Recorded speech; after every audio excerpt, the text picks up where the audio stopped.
Welcome to Monday night D&D Beyond. I've had a lot of problems with my internet. I'm back. I'm ready to go. We're in the game. There's been a bit of attacking of birds. Carver stood up to a bird, didn't take any hits. But other than that, we're now in a creepy place. Let's go. Let's see. Do you want to flip the lever? I do.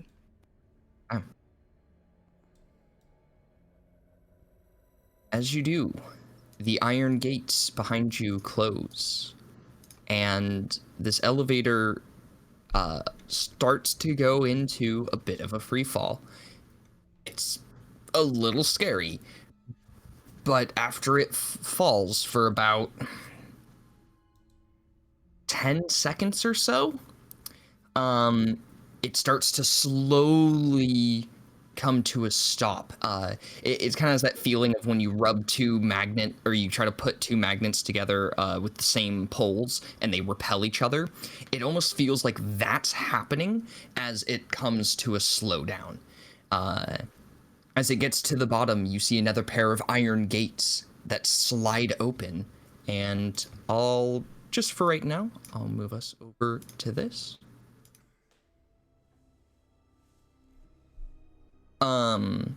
Top left corner, sorry, this is kind of a massive thing. So very top left corner is what is revealed currently. Kind of hard to see, but right here is kind of the Iron Gate elevator place that you would still kind of like be inside of it. There is a pretty big like wheel that has a chain to it that as you get down it starts to crank by itself, and the iron gate in front of you opens up. It reveals this cavern with a massive minecart. Like, this thing is a full 15 feet across, 10 feet wide minecart on this massive track. It seems pretty quiet. Yeah. I'm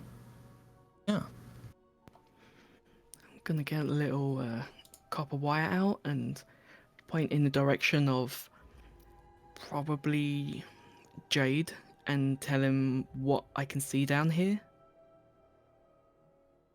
Send that via message and maybe see if I can turn the elevator to go back up to grab the group. If not, I'll explain to him what I did. Yes, I guess there should be a recall button. There is, outside of the iron gate, there's just this nice little button that you can press, and when you do that, the lever on the elevator switches to the up position and starts to just shoot upwards. You're able to kind of look through the gate and look up as it does. It just seems to be kind of flying up and down. Yeah.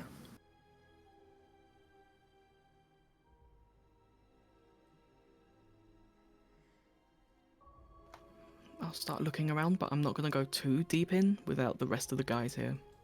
Okay. Make me a perception check, Dorian, and as you do, oh, never mind, perfect. Oh wait, or is that an old perception? That's an old one. Okay, yeah, go ahead and give me another perception, and we'll cut back to everyone else real quick. So, Jade, you are told by Dorian what he is seeing down here, and at about that time, you hear the sound of the elevator shooting back up, and as it does, the iron gates slide back open. So that is Dorian's doing. So we should probably get in and catch up with him. Sounds like a good plan. Should we all go together this time? I mean, yeah, It looks like it can fit everyone in the party plus like 5 or 7 more people.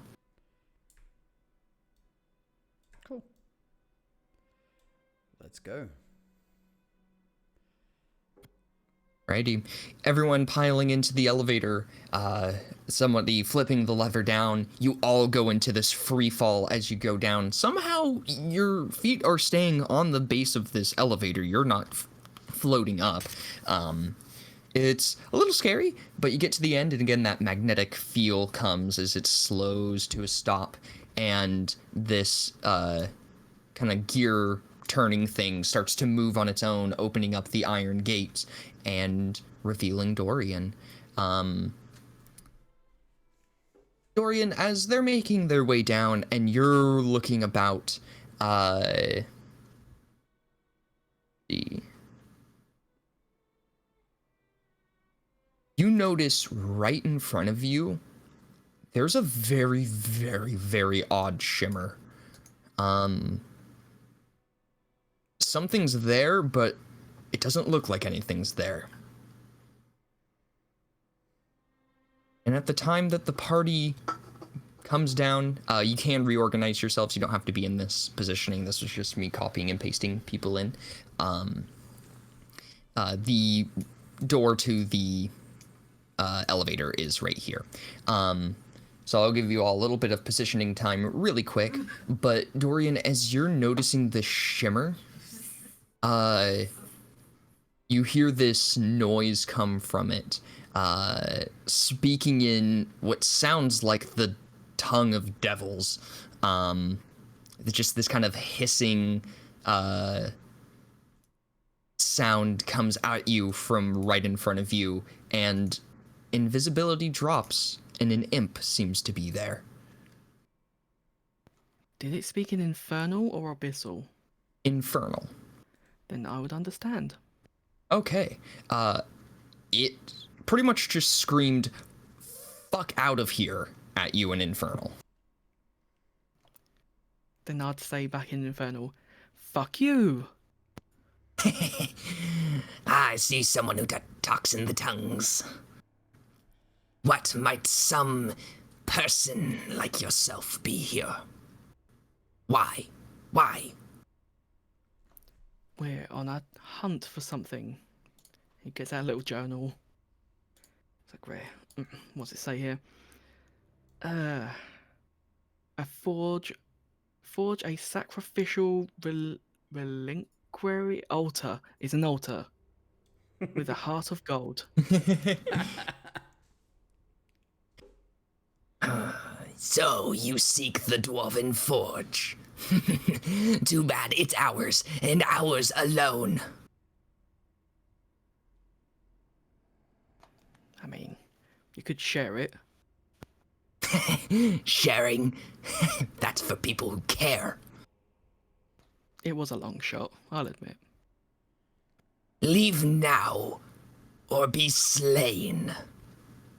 I will give you this one warning, no more. At this time, do I notice everyone behind me? Yeah. What's your name, by the way, imp? Names have power. You can just call me Imp. Okay, you saw for it. Alright. Hey everyone, there's an imp behind me. He says that it's the forge that we're looking for. It's his and his friends.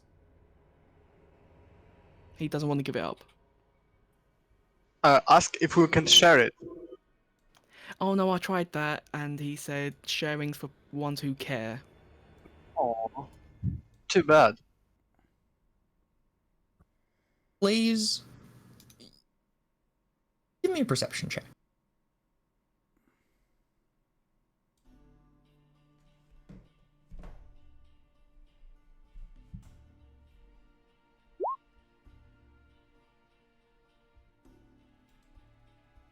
This imp definitely isn't alone in this room, and you're definitely standing next to some sort of a shimmer right now.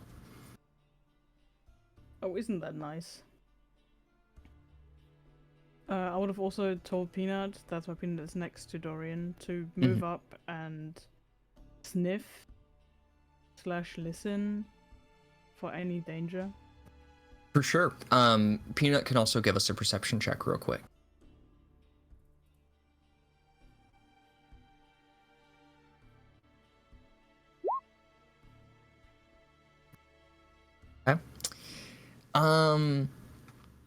Peanut definitely is looking around the room and seems like there's other things here, but Peanut's having a hard time pinpointing it, but the hair on the back of the neck is standing up, and at the back of the tail, Peanut's kind of down in a crouching position, letting out small little her.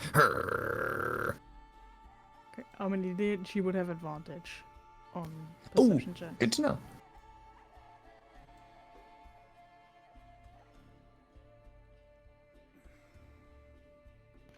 If it's better than a 13, okay. Because I would have said I was scritching as soon as Peanut started growling. I was just like, calm down, Peanut. Come on.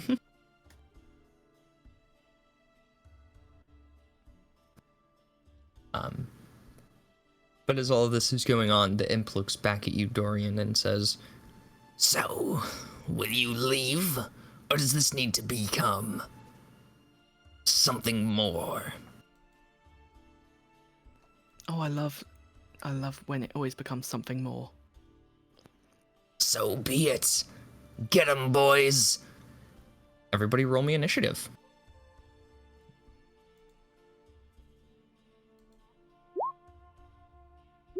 Ooh, I don't think that was right, because I think I still have less on my computer. It's a good roll, though. Mine, you have to remove the 4. So Yeah, so 21. Yeah. Very good initiative, though. Yeah.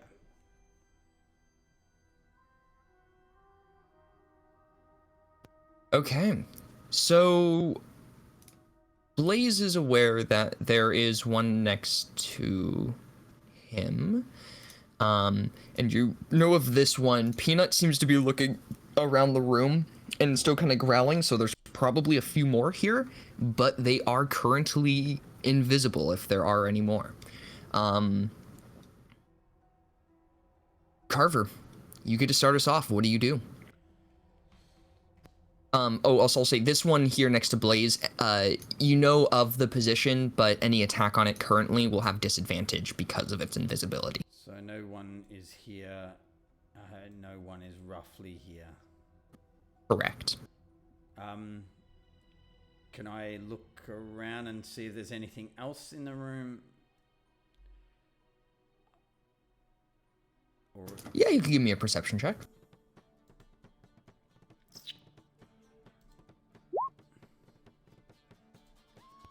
Okay. This lever down here seems to control the minecart up here. There are some metal tubes that are attached to this lever that go into the rocks here, kind of seem to tunnel underground and pop back up and go into the side of here, potentially some sort of pneumatic system. Besides that, though, it's hard to really tell. I will,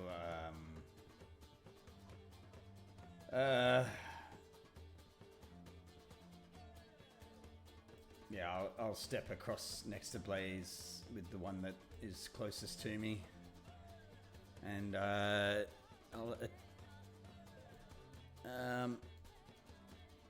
will, as an action, I will blow my horn. Okay. Yeah, as an action, I'll blow my horn and I'll give a +3 AC to Dorian. Very cool. And then I will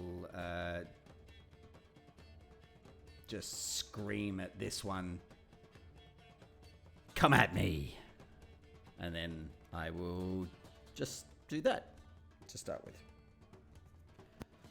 Okay. Since it's invisible, it's hard to tell how it reacts, but you think you scared it pretty good. Blaze. Did you see my question? Oh, we will just say that Peanut goes on your turn. Just at the same time, or I can choose to have her attack instead of me. Same time. Okay.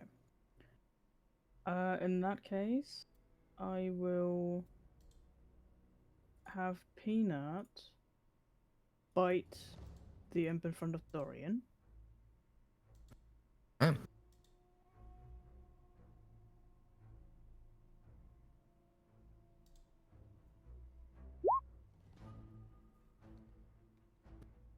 Sadly, a 12 is just a little too low. She's trying.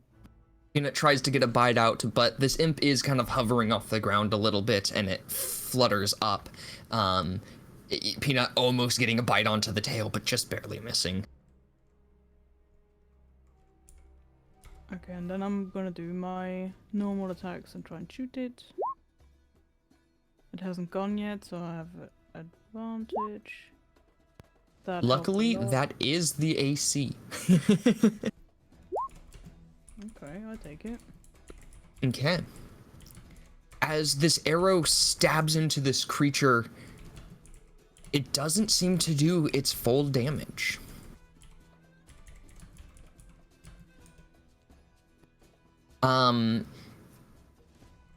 Looking at it not doing its full damage, because they're imps, it pops into your mind, oh yes, unless my weapons are silvered, they will be resistant.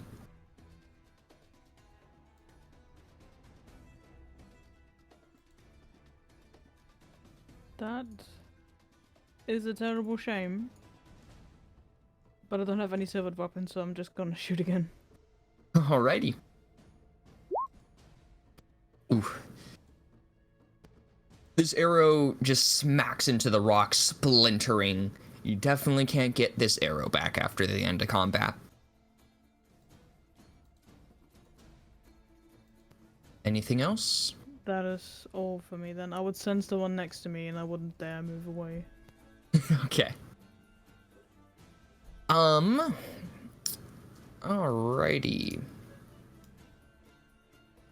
Position will be known when this one attacks.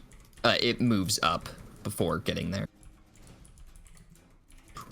Oop, that's not stealth.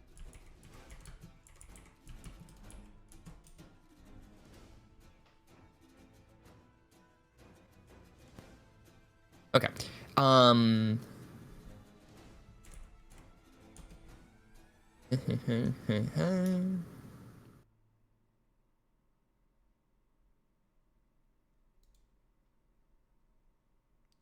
Okay, so the ones with the ninja masks have their invisibility up. Oh, actually, no, they're attacking, so they won't have their invisibility anymore. Never mind. Yep, all of them will give one attack out at Peanut, one attack against Dorian, one against Carver, and one against Blaze.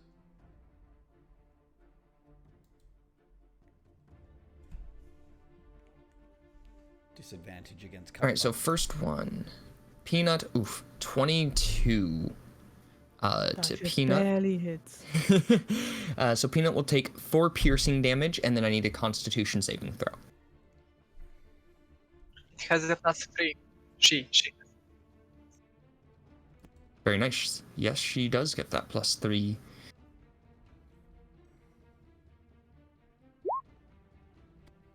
Alrighty, that is good. So half damage. So 4 piercing and 3 poison to Peanut. A 17 to Dorian. That just hit. But Alrighty. I'm gonna use shield. Very nice. Using your reaction, you cast out shield, deflecting this tail stinger from stabbing into you and injecting its poison.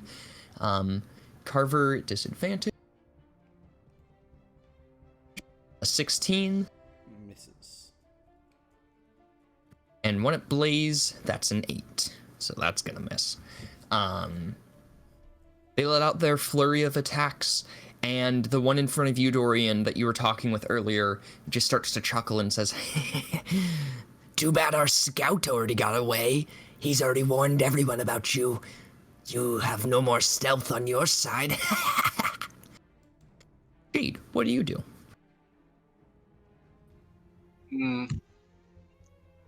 I think I will use my bonus action to give Shield of Faith to Peanut. I feel like she maybe does not have that much AC. Sounds good. That's up on the topic guy. And then I will move in here, and I will 2 attacks on this one. Okay.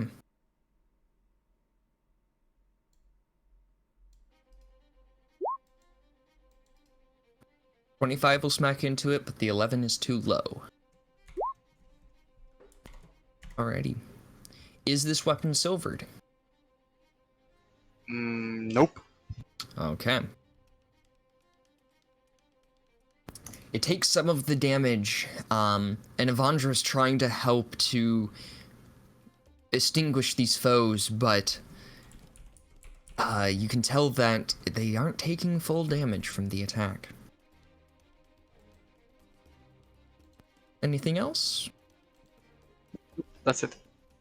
Alrighty, Dorian, we are to you. Okay, I'm gonna shout out to everyone. Does anyone have a crossbow?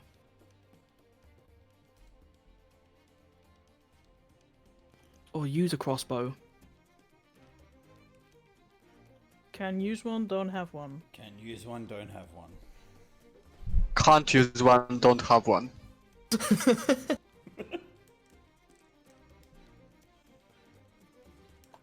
You just see Dorian completely facepalm. It's like, then why the fuck did Scarlet leave silver crossbow bolts and not a crossbow? She She could did. use it. I think a hand crossbow question mark that she gave to me, or she gave me a crossbow at some point, and I gave it back when she left. Oh no! Stabby, stabby. I'll say if you wanted to, Dorian, you can use your unarmed strike to attack with the bolts. But instead of your unarmed damage, it could be the bolt damage. But with the unarmed to hit. Kind of acting as an improvised weapon. Yeah, I've got terrible strength, so there'd be no point. Okay. I'd whiff more than if I just had disadvantage. Okay. Then... Fuck. I am going to use a bonus action to try and push that one away from Peanut. Okay. Give that strength saving throw. Ooh. A dirty 1, so it fails. And you want it to be shifted back here? Yeah.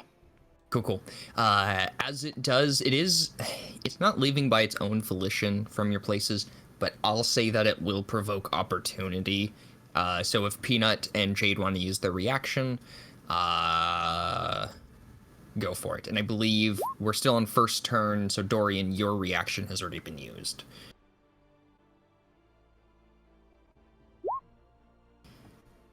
Sadly, the 10 and 6 are both too low, as this thing... It does get pushed away, though. That is nice. Yeah, I didn't tell them what was happening, so they were just completely shook off. Yeah. Flanking isn't a thing in this game, is it? I'm not playing with flanking rolls, Okay. correct. Cool. I'm gonna step there, and the one below me, I'm gonna try and bite. Okay.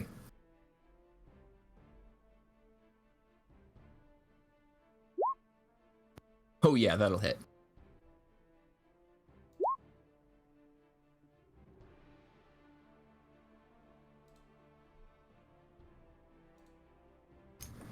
Okay.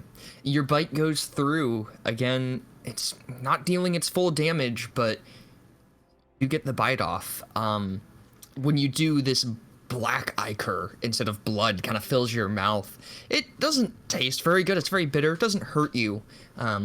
It's not very nice, though. Excuse you, I have fake teeth. They're made of silver. No, I'm joking. Oh. They're not. Oh. They're not. They're not. Come on. I was gonna say hot damn. That would have been awesome. Would be pretty cool. Life of a pirate. Pull that. Yeah, that's my go. Alrighty. Carver, we're back to the top of the round with you. So I've heard that I've heard that this silvered thing. Have I?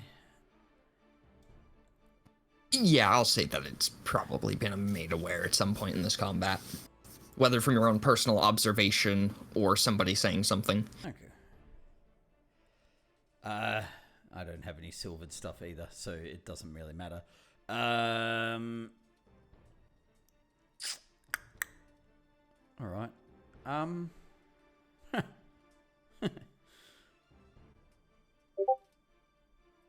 right. I will have no idea what I want to do.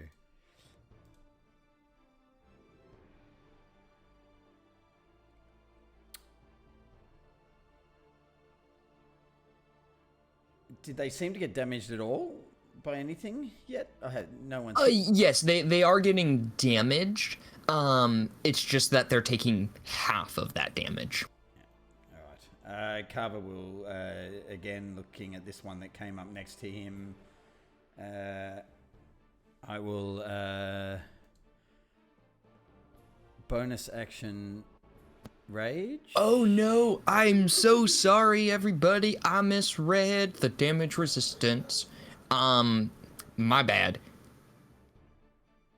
I misread that. So it's resistance from non-magical attacks that aren't silvered. But since your weapons are magical, Yeah. they would still do their full. My bad. So let me add some damage up real quick. Could have played it the other way. We were just sort of like trying to work out what the hell we're meant to do. Is my teeth magical? I don't know. Does it say anywhere if they're magical or not? I'm gonna quickly read. Carry on. Okay. Yeah, same. I'm kind of adding in some extra damage.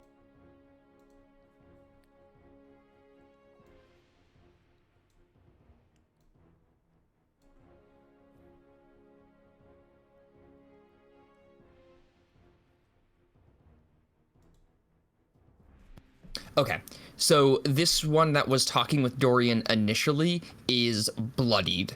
The one that you attacked, Jade, took its full damage instead of its half damage. And then we'll see about the teeth.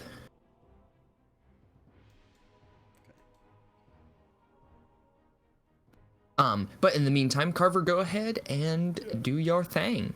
So I'll bonus action rage and then take a swipe at this one next to me recklessly.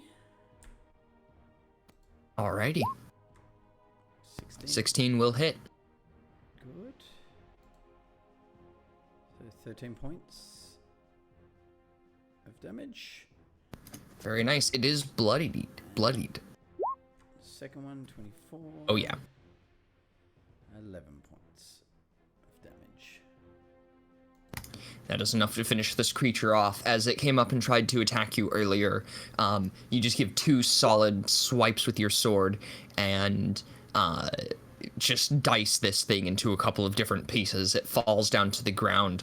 Its body seems to just disappear, leaving this puddle of black ichor, and it lets out a bit of a crackle as the body, or like a laughing crackle, as the body seems to be dead. It still is laughing as it's fading away, leaving just the puddle of ichor behind, or ichor behind. And I will turn my head to the one in front of Blaze and I said, come at me. And then that's my turn. It lets out a bit of a hiss at you.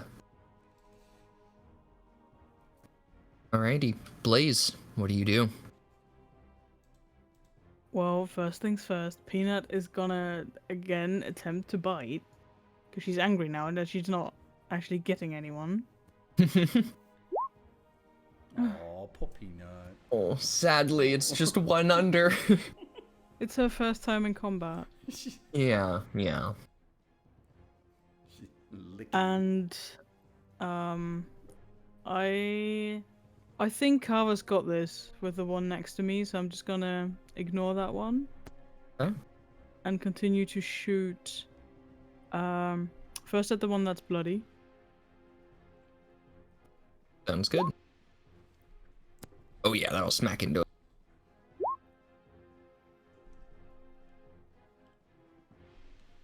Nice. I'm sorry, it's the one in between Dorian and Jade, right? Yeah, that one. I think you said this one is bloodied. Yes, yeah. Yes, that's the one I'd be attacking. Perfect. Yeah, that attack just destroys this thing. And then I try and shoot the other one. Alrighty. Sadly, another arrow just explodes into the rock over here as you try to kind of get it to bend around in between Dorian and Jade. Another arrow that you won't be able to get back at the end of combat. Nice. That's all then. Alrighty. The imps, 2 are down, 2 are up. As the one that you killed as well in your turn, Blaze, does a similar thing that happened when Carver died. Its body starts to disappear as it's laughing maniacally. And as it does, Dorian, you hear it say, Yes, my home. I get to go back now. I don't have to be here anymore. Yes. and he fades away. The 2 imps remaining. One gives an attack out against you, Dorian, and the other looks at Blaze and starts to shoot its stinger out at you, but then does a fake out and tries to hit Carver. Just straight roll. That's a 10 to carve. Oh, straight roll. Okay.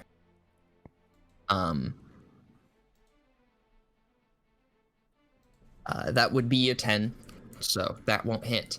And then the one to Dorian is a 15. Misses. All right. The 2 stingers try to attack the both of you, but they miss. Jade, we are to you.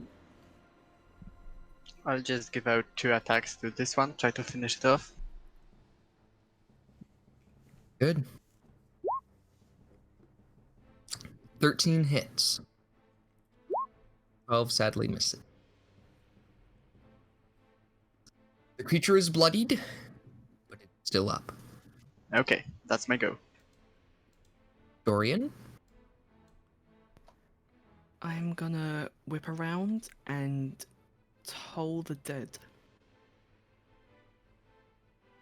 on the imp. Very nice. Is that a saving throw? Yes. A 5. It takes 19 necrotic damage. Whew. Yeah, it's dead. You cast out the spell, the sound of a bell tolls through this area, and as it does, this body of this imp just kind of starts to vibrate and just liquefies into a puddle. Anything else? No, that'll be it. Thank you.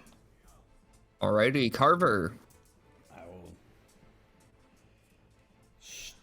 turn around and recklessly attack the one next to Blaze, sort of also cackling a little bit the way the other one was, trying to mimic it.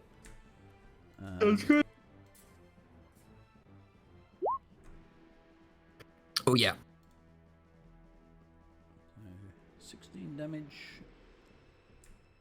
It's alive, but not by much. Yeah, that hits it. Mm-hmm. Very nice. 20 damage. And with that, combat is cleared.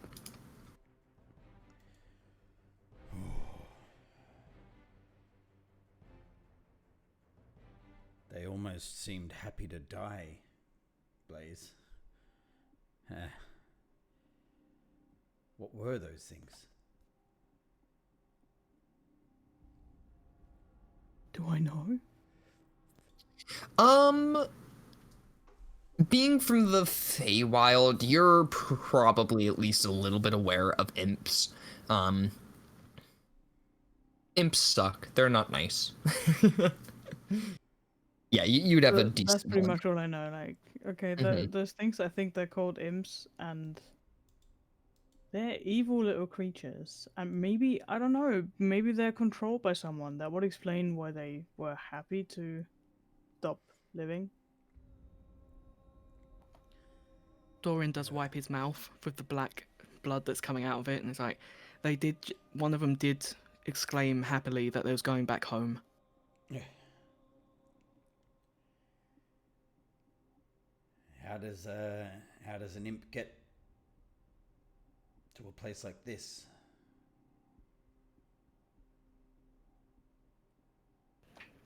Magic users can probably form contracts. These imps are probably low-level demons, so demons or devils, easiest things to form contracts with. Oof. All right.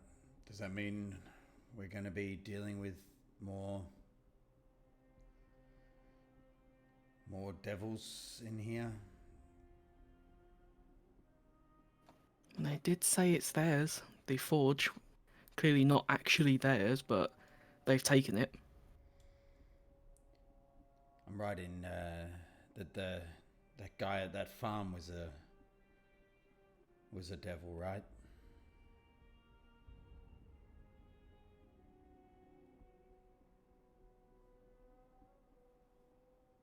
I don't know what you're talking about, mate. So not you, I but join. Okay. Blaze and Jade will remember the guy who made my creator show up randomly, the one who took over that couple in the farm. That was a devil, right?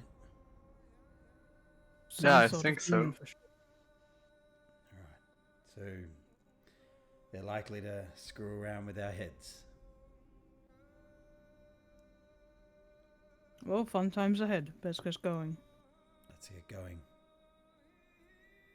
Just before we go, I wanna go to Peanut and sort of pet her, like, yeah, who's a good girl, and I will give her 6 HP. I don't remember how much damage she took. It looks I like she think took she took- 7. Yeah. Okay, so I will give her 7 from my lay on hands while Oh, petting her. It's really nice. As Carver's still got some blood on him from previous battle with the birds. It's all good. It's all good. It's all good. Dorian skips over and casts prestidigitation while cleaning you, like, oh, Carver, I'll help you. Let me lay my hands on you. Thank you, Dorian. Thank you. Carver has no idea what Dorian's doing, but he's like, thank you, Dorian. With one foot rubbing on the ground. Like, Could I technically just stab Carver with one of my healing arrows? Yeah. Yeah, as long as you just kind of give a good little puncture at first. It doesn't need to go all the way I'm through, gonna but let it's him know what long. I'm doing. Like, Carver, trust me on this. I'm helping you. all right. Yeah. Nice. Does he? Oh no, he doesn't. He isn't humanoid, is he? The idiot. He is. He is. I don't know. I'm half. I mean, technically, they're artificial humanoids, but let's see. I mean, I'm a half humanoid. Yes, Jeremy Crawford says that they aren't constructs, they're artificial humanoids, which means the rules treat them like humanoids. Well, then he gets 4 more points. Very nice. He gets 15 hit points back. Wow. That's exactly the amount I needed to get back to full. Thank you Oh, there very you much. go. They're handy. How many of them do you have? Now 1 less. Thank you, Blaze. I got 19 more of those currently. Very nice. Appreciate it.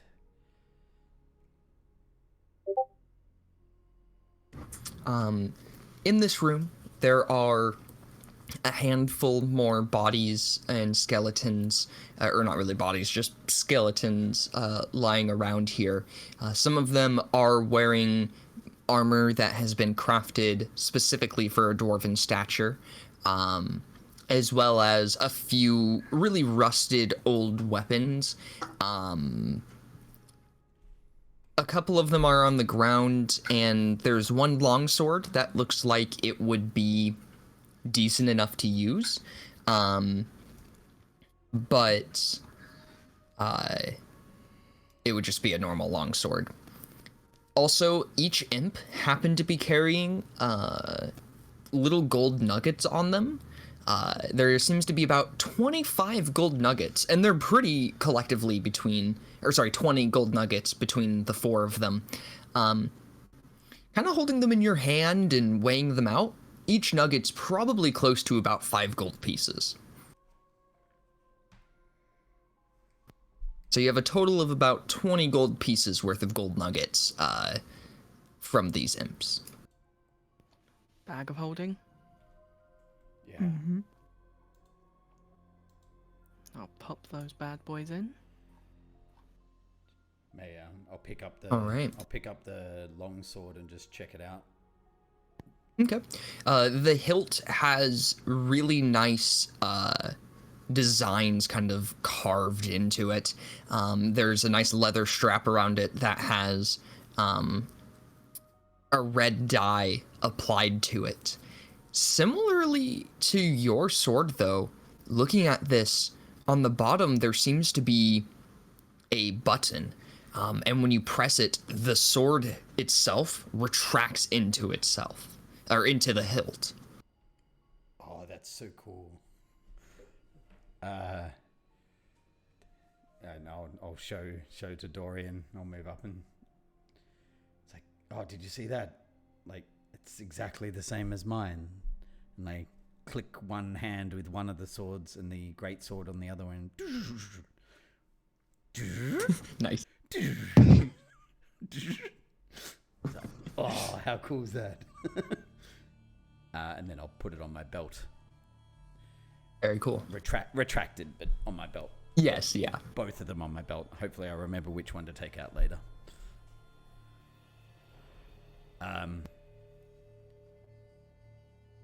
Yeah, that's pretty cool. Okay. Interesting. I guess I should say too, looking down, ruler, looking down this way, the track here seems to go on quite a ways. It kind of just goes off until you can't see anymore. Again, it is dark in here. That is something I forgot to say.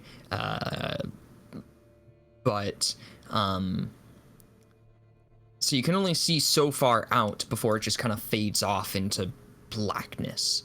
The track seems to be on stable ground for about 40 feet out, and then after that 40 feet, it seems to be like going out over a big, massive ravine.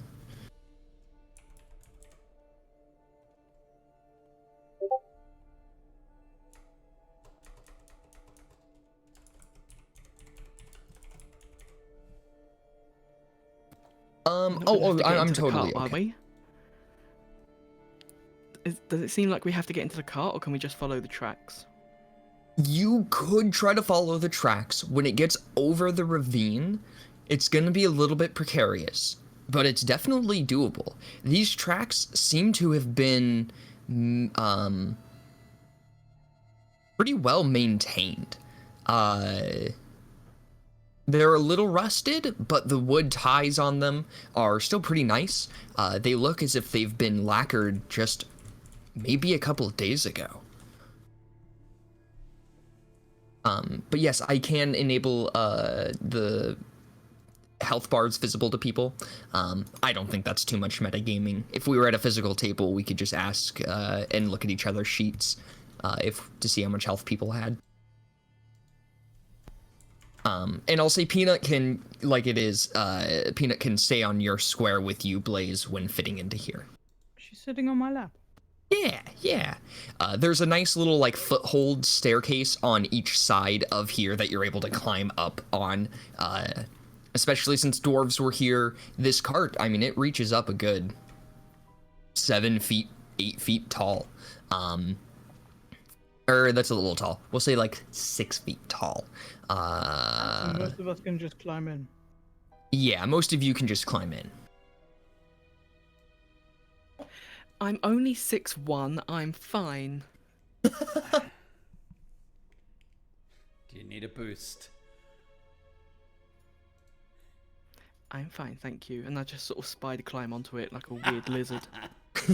Nice. Okay. Did you say that when you said that I noticed that there was a pneumatic device? Yeah, this lever seems to be attached to some sort of piping that comes back over into this stopper spring thing. I get a feeling that if we pull this lever, it's going to give us a bit of a boost.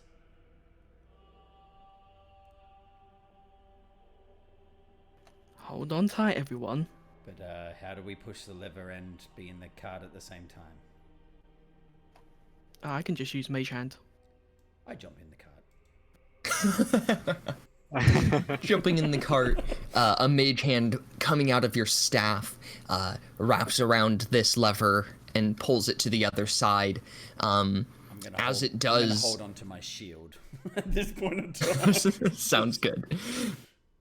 As that happens, the spring starts to, you hear the sound of like hissing, and one hissing sound that starts very quiet, starts to get a little louder and a little bit more high pitched, kind of a and then the spring releases with all of this power, kind of like a sonic spring, just shooting you all across this this pathway. And let me reveal some stuff real quick. Everyone immediately gets whiplash. Yeah. Oh yeah. I don't have a shield, so don't worry about it. I don't have a shield. I sold my shield. I can be your shield. I can be Hold on to me. your shield. Oh no. Okay, so just below this area of the map, there is this thing of kind of what you see. So currently, the party is, I'll use an imp to denote it really quick. The party is on this track upwards, traveling towards the right here. Oh, ruler, please. Traveling off to the right. Down below you immediately, you see there is a track that just goes down really, really far and seems to go into some underground tunnel. There is another track kind of off further that's about the same height as the one that you're on currently, but it is busted and broken. There's rocks in the way of the entrance over here. This track is definitely out of commission. And then there's a far track on the other side. That seems to be in as good of condition as the one you're on currently. But you just start to zoom through. But as we do, let's have some perception checks.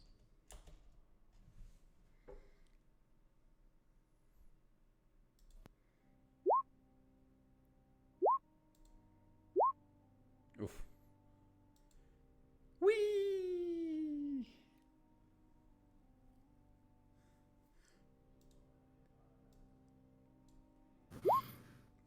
Ooh, nice.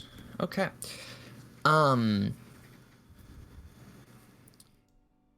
With that perception, Blaze, as you're looking back in this direction, underneath this little rock archway, you can see there's a bunch of imps hanging upside down, and they seem to be sleeping. But as you pass through, oh, also, I guess I could say too, on like the sides of these walls and stuff, like it kind of goes down further, stretching down, and there's this big empty cavern ravine here that seems to be an old mine of sorts. There's all of this scaffolding everywhere, old mine carts and pickaxes are just kind of up against the wall. You can see there are, again, a bunch of dead skeletal bodies just all around the place. But eventually, you make your way to the other side. And as you do, I shall reveal more.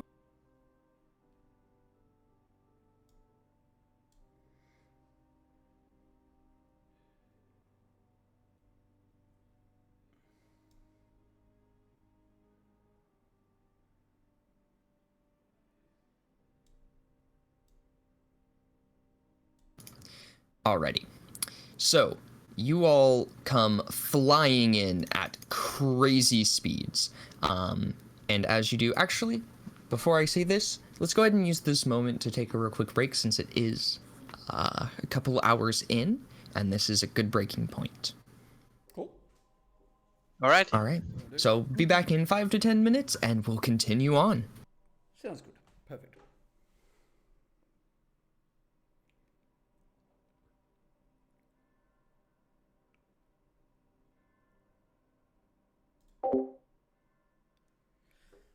Cool. I'm loving it. I love this track thing. Like the idea already is really cool. Love the idea behind it. Take a quick pause and be back soon. Enjoy.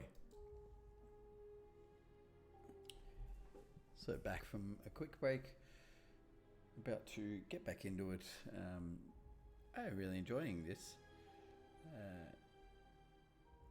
I'm back. Hey. Same here.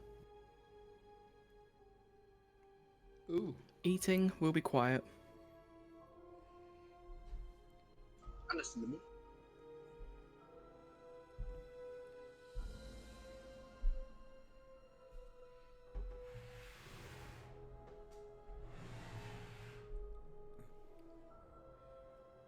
We went on a break and now there are things in the room. Ah.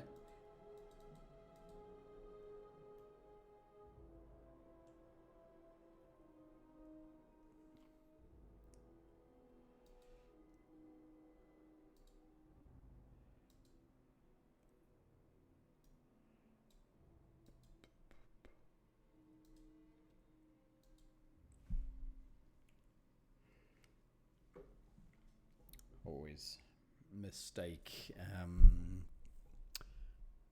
Always find it interesting when to use rage or when not to use rage. It's always an interesting one. So yeah, that's just like the character level, obviously determining how your character level, how many rages you get when you decide to use rage. And Carver's not a typical barbarian. He's not always going into a rage because he's in this case he was sort of felt like he needed to relent, like to let something out and like to get rid of them away. And so yeah, I think that's what I against the bird outside, I didn't rage.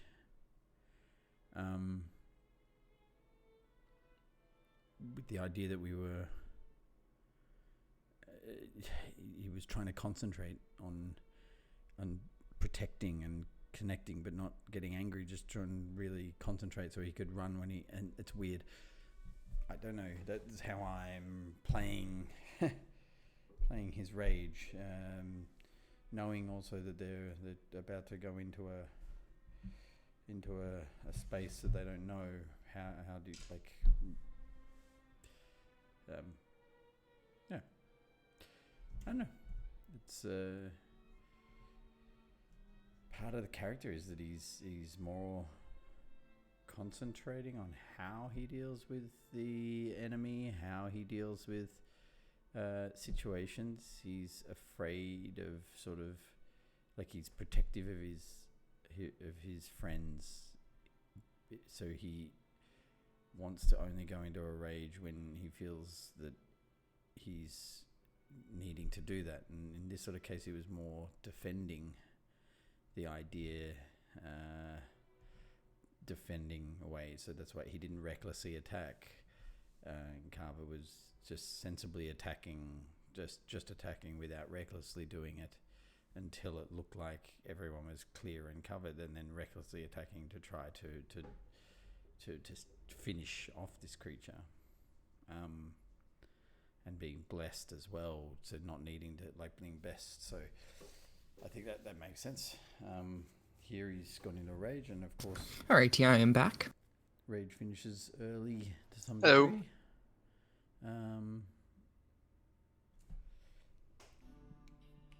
I'm back. I think we're all back. Yeah. So let's see how it goes anyway. It's all good. We're here too. Hey.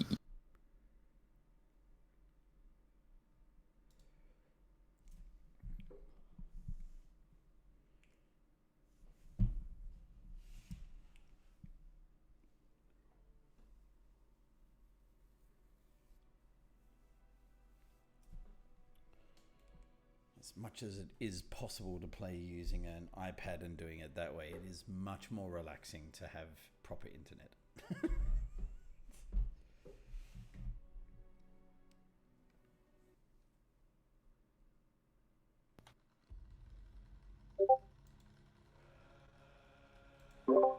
I'm here.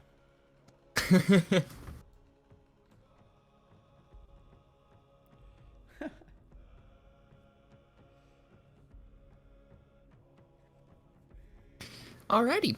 Well, if we are all back, I'm good to jump into. Yep.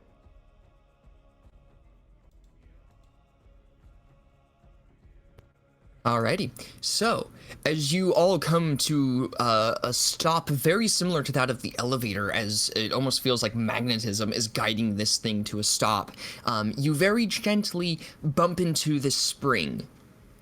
But as you enter into this room at kind of a breakneck speed, you look around outside of the cart, and there are a lot more fiendish-looking people around here. Two of them have these beards that are,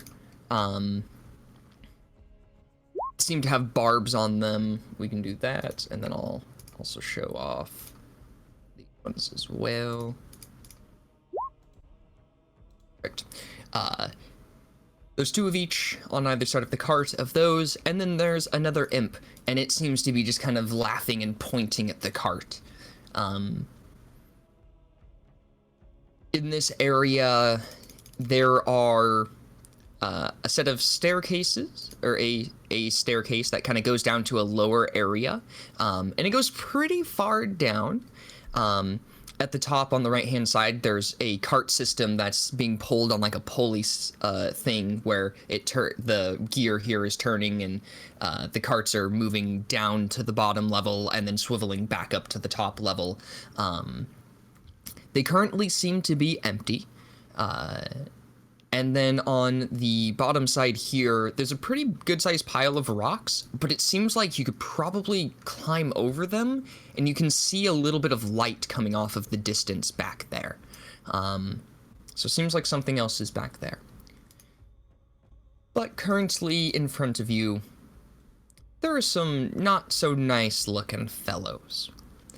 And one of the bearded ones steps forward and holds up its glaive onto the ground and looks at the four of you. It seems like it wants to try to talk telepathically.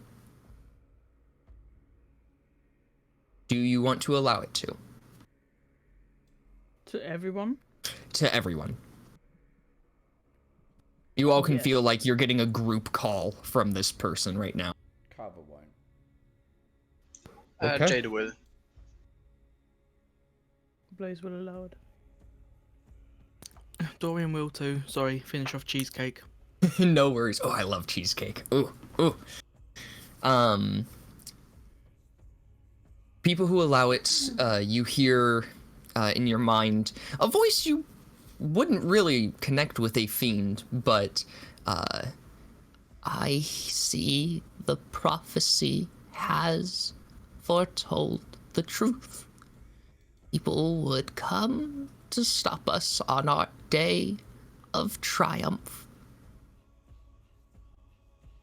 Please, if you choose to fight, know there are more. And we like it when the red water pours out of the living. So, you have two options. One, come with us.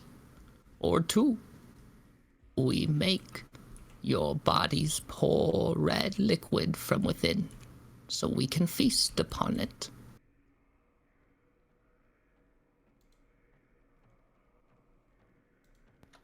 Is it meant to be like salad fingers? Oh or... yes, 100%. I've been waiting for a day to pull in salad finger voice into this, so Wow, we just posted the exact same GIF at the same time.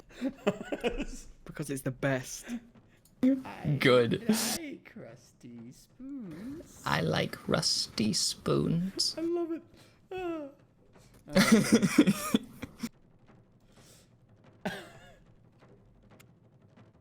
But yeah, so you kind of were given two choices. The spine devils, the picture here is a little deceiving. They are medium-sized creatures. They're just a little bit bigger than the imps. And they're kind of just flying there with their leathery wings, looking pretty pissed off. Their tails as well, you can see the spikes and barbs on them have fire kind of just burning off of the tip of them. I lean over and tell Carver what the thing said to us. Ah. So, what's the plan? I mean, we can leave if I'm talking to the group now. I'm not talking to the devils. Like, are we gonna stay? Because I could literally just use Mage Hand to turn that lever and go back again. Yeah, but But we still have to reach the forge. We can't just go back now. Yeah, I don't know about you all, but I kind of like the whole red water thing too a little bit. Maybe a bit too much, but let's discuss that another time. And Blaze is gonna stand up, because I'm hoping that those card walls that we're currently in are gonna give us some kind of cover. Yeah. They'll give you And- pretty much half cover if you're kind of crouching below them. And he will be casting Hunter's Mark on the dude that spoke to us. Huh? Seeing as they're devils, they're not humanoids, not aberrations, so only Hunter's Mark. And I shoot him. All right. As you're putting Hunter's Mark onto this creature, it does say one last thing. You try to stop us. Who will die? It is futile. But then two arrows come flying at him. Or one arrow, sorry. And that 21 smacks into this creature.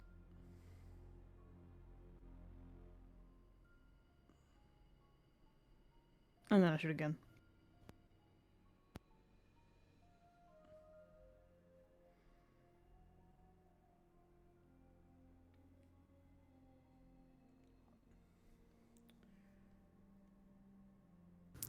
Alrighty.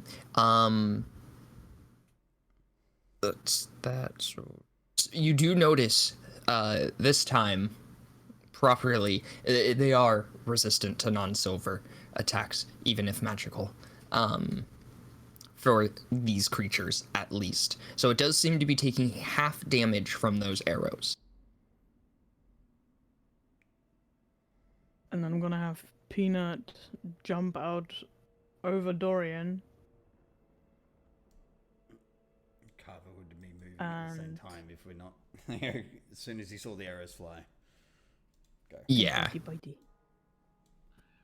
bitey. Well, with that, let's roll initiative.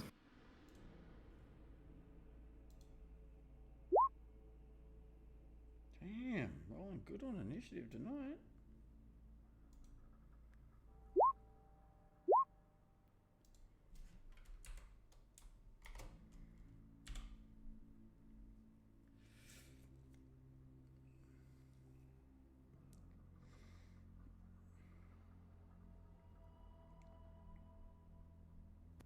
Is Peanut gonna get the attack off or no?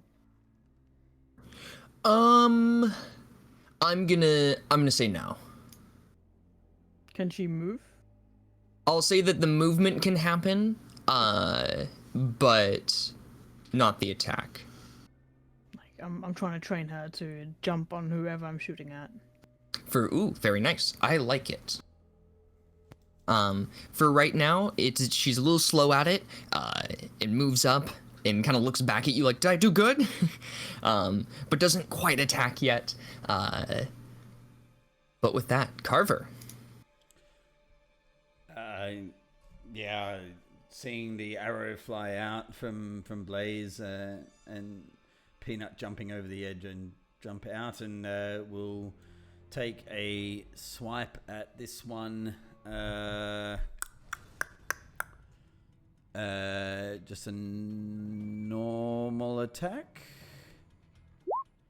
Ooh, that probably misses. A 13. That is what you need to hit. Oh.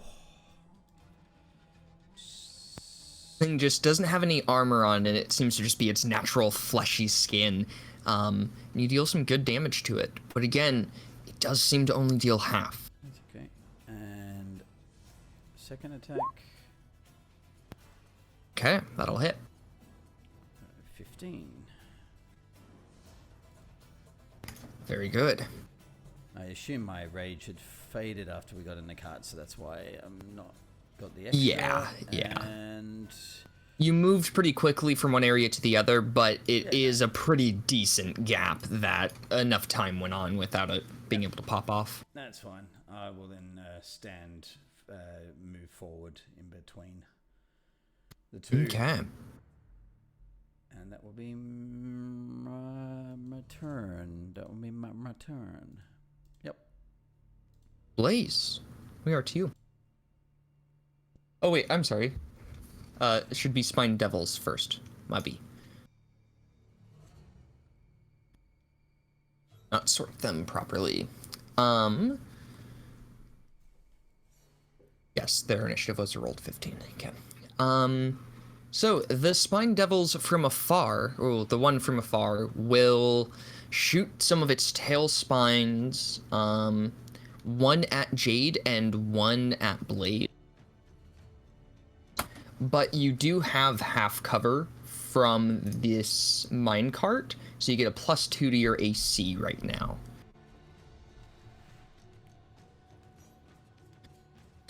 Okay. A natural 1 to Blaze and then a 21 to Jade. It will hit. Okay. You take 9 points of damage. 4 of that's piercing, 5 of that is fire. Okay, I have to make a save for Shield of Faith. Huh? And I think I fail. Yeah, sadly, you do fail that. So the shield is gone. Mm-hmm. The other Spine Devil in front of Carver is going to make 2 attacks, one with its bite, and one with its fork. Yes. Thank you. I don't know whether I should Almost say it forgot every about time. that. Oh no, yeah, it's a genuine thank you. I am for some reason can never remember that. So a 12 and a 13 both will miss. But this creature starts to fly, and it has a specific ability called Flyby, where it doesn't provoke an opportunity attack when it flies out of an enemy's reach. So it's gonna go fly 10, 25. It's going to fly a little bit and get some different positioning. Blaze, we are to you. Does it fly up as well, or just across? It's just kind of gliding above the ground right now. But that is a good point too. The ceiling in this area is like 150 feet.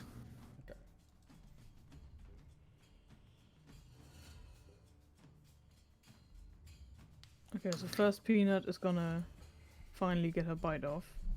Sure. Or at least her bite attempt. Well, Oh, hey, yeah, good Peanut did. girl.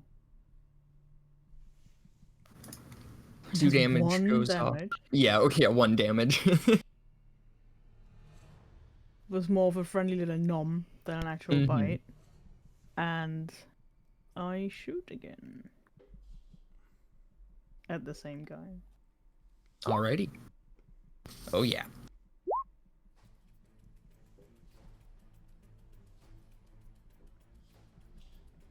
Alrighty. This creature is more than bloodied. Sorry, I forgot to say that it was bloodied. With that attack, it is up, but it is hurting very badly. Alright, and again, hopefully finish him off. That'll hit. As you're shooting this arrow, Blaze, you all hear in your minds, for those who accepted, My master has the chains that will bind you here for eternity. My other master will. and at that point, the arrow smacks into him, killing him. Similarly with the imps as well, this body just kind of fades, leaving behind the glaive and any item, anything that it was carrying, which I don't... Did I put that these guys had stuff? Besides the glaives, no. So all that's left behind is a puddle of ichor and a glaive in it. And I'm going to use my bonus action to move the hunter's mark to the guy over here. Sounds good. Anything else? I'm going to shift in the cart a little bit and get on this side. That's all. Cool. Dorian, we are to you.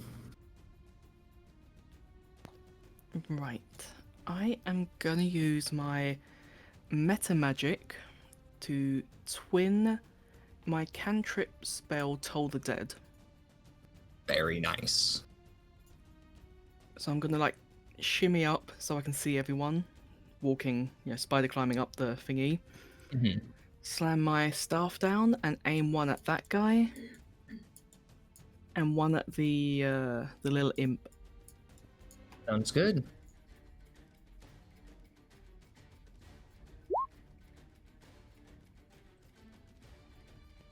Alrighty. The Spine Devil got a 20, and the Imp got a 6. The imp will take 7 damage then. I don't think anyone attacked it. No, not yet. It does seem to take that full 7 necrotic damage, though, as it just kind of pulses through its body again, the bell just throughout the air. Its body vibrating a bit, some ichor leaking out of the corner of its eyes. As a bonus action, I'm gonna... Fuck it, I'm gonna push the imp away a little bit. Does nothing, but... I wanna have a laugh. It fails. Oh, sorry. Did you want it to go back here, or just straight Yeah. back? Or... There, the finger goes into like a middle finger as it pushes it back. He kind of hits it in the chest, and shoves it back a bit. You hear the wind kind of out of it. And then I'm gonna crawl back down into the cart. Nice. Alrighty, Jade, we are to you. So I will try something else. I will summon my glaive and sort of spin it around and point it towards this guy, and I will cast Moonbeam right on him. Nice. I'm hoping he's not resistant to that. Did make it save. Okay, so it's half of that. Perfect. That radiant damage blasts down onto this creature. It seems to be doing relatively okay, but it's caught in it. Alright, yeah. And that's my go. Oh, cool. The imp is going to... let's see. Does it have this flying speed to do that? Yeah. The imp flies into the cart with you all. Kind of lets out a chuckle and turns towards Blaze and gives an attack with its stinger. That's a 17.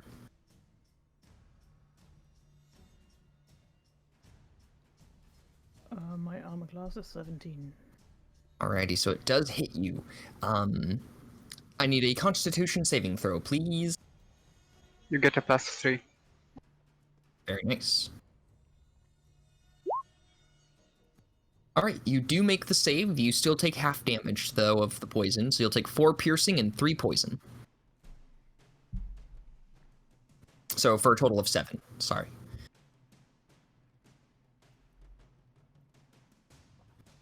This imp stinger stabs into your chest, and you can see the bulbous stinger kind of squeeze itself, and some liquid injects into your bloodstream. Your elven blood is able to help fight against it with its natural magical resistances, but it still hurts a bit.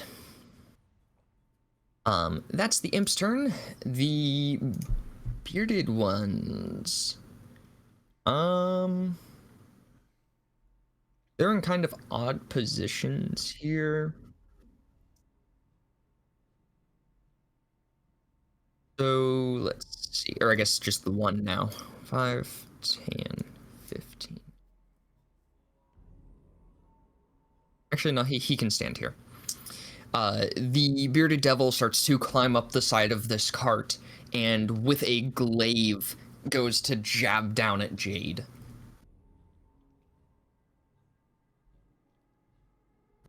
For a 19. Hits. Okay. I need you to make me a Constitution saving throw. Okay. Is that plus the 3? Yeah, it already adds to mine. Oh, cool. Let's see then. As this glaive hits into you, dealing 4 points of slashing damage, this necrotic wound starts to fester on you. It's a little bit different from Carver's old weapon, but it's in a very similar vein of that. It's created a pretty gnarly looking wound. At the start of this creature's turn, you will lose a little bit of health unless you use an action to use a medicine check to clean it up. Alright. I also have to make a con save for the moonbeam. Correct. Oh, for fuck's sake. Sadly, the moonbeam goes away.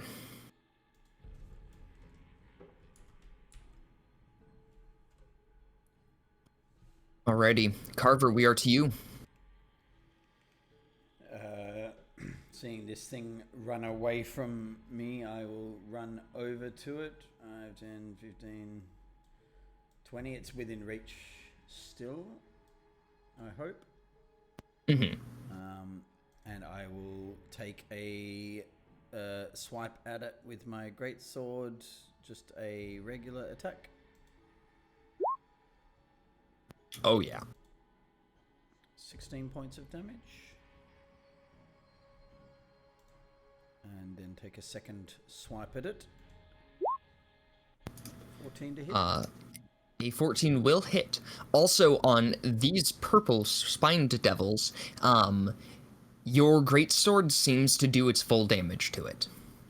And I do 16 points on both attacks. Whew! It is left with a single hit point. Oh, that's not nice.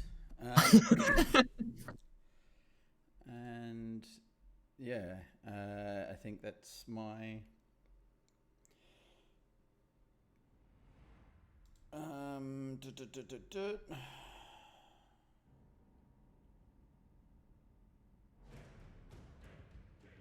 And is it a Alright. is it a bonus action to drink?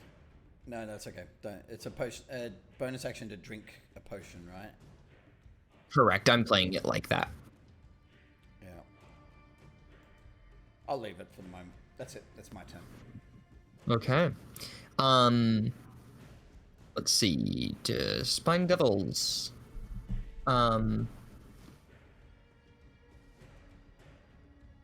Well, I'm sorry. My PS4 decided to pick up my mic for some reason. I didn't even know it had a mic plugged in. I'll be right back.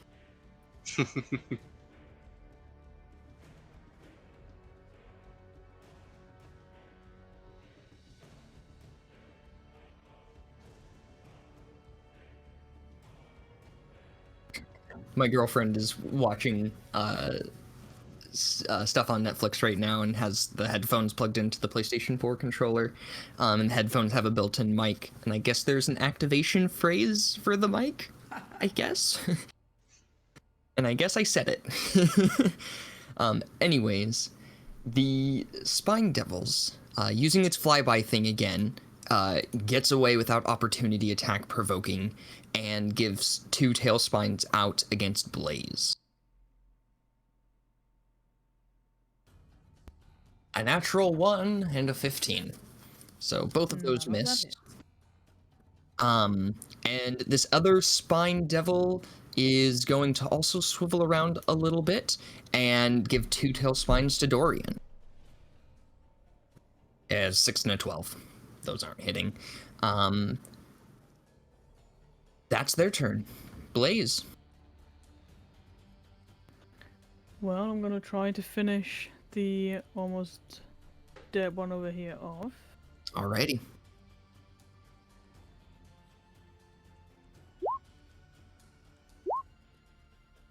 Oh yeah. 24 and 14 damage. That finishes this creature. And then I'm going to use my bonus action to remove the Hunter's Mark and put it on this guy over here, because I'm assuming I could tell that on these my damage went in fully. Yes. So I'm going to try and kill those ones off before I take care of the other ones. Sounds good. And shoot again. 17 will hit.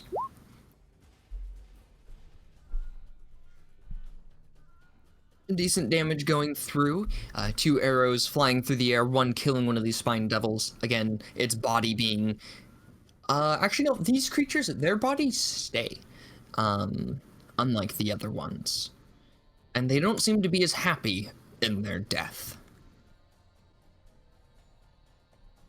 Anything else? Is this one flying or standing on the ground? It's 5 feet, floating at 5 feet in the air. So if Peanut were to move up to there, could she reach? Yeah. Then It's that's what right we're at the doing? edge of the reach, but it's 5 feet.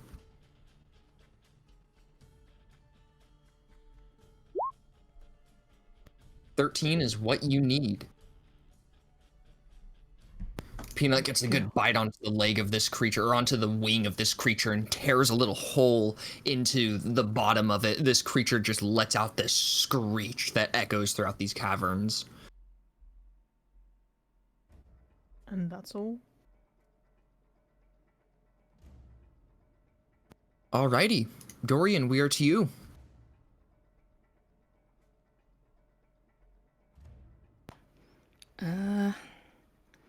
Right. I am going to cast Toll the Dead on the little guy. Alrighty. Ooh, failed that save. Thanks, and 14. And that is enough to finish it. Again, its body shakes, more ichor leaking out of its eyes, and it just falls down to the ground, maniacally laughing as its body fades away, leaving behind a couple of gold nuggets in its bloody ichor. As my bonus action, I am going to drag the bearded devil down to us. Or try to. Okay. It failed the save. You push this creature down into the cart, and it kind of tumbles into here, falling on the ground at first. Currently, this creature is prone. And that's my go. Alrighty. Jade, we are to you. Using the perfect opportunity Dorian has set up for me, I will stab this one twice. For sure. Advantage on those attacks. Nice.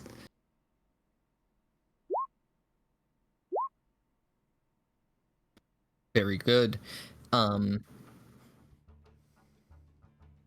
With these ones, only half of the damage seems to go through, since it isn't a silvered weapon, but you do get a good chunk of damage out. Alrighty. Yeah, that's my go. Alrighty. Using half of his movement, he will stand back up.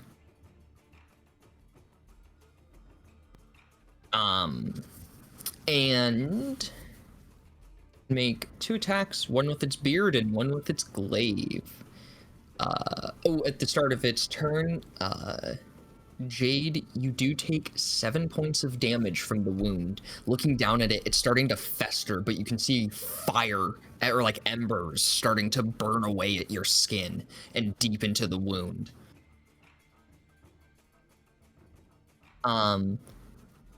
This creature will make a beard attack against Blaze and a glaive attack against Dorian. I cannot roll high. An 11 and a 12. So both of those miss. It stands its ground and tries to be menacing. Carver, what do you do? Seeing that Blaze finished this one off and Peanut's going to work at this other one, I'll run over there. 5, 10, 15, 20, 25 over to there. And I will recklessly attack against this one. Very nice.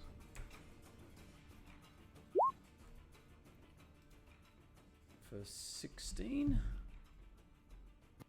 Very good. That'll finish this creature off.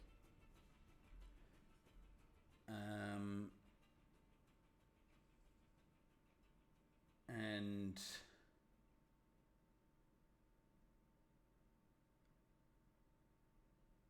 yeah, I think that's what I'll do, and I'll like kneel down and pat Peanut. Very nicely done. And then I'll start to just wagon. Look in the body and see if there's anything that came out of him when I was there, but I'll do that towards the end as well. Yeah. That's my turn. Blaze. Blaze is going to drop his bow and grab his quarterstaff Nice. with both hands and smack that all on the floor. 22 will hit. Oh, and he would have obviously moved his hunter's mark as well. Sorry. Yeah. Didn't say that, but...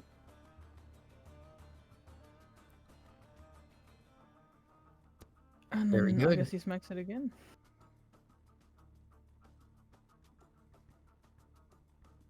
$16 hits.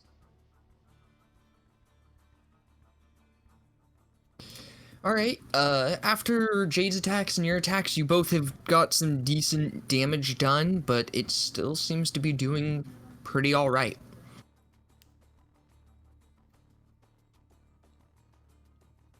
Peanut is going to jump back in the card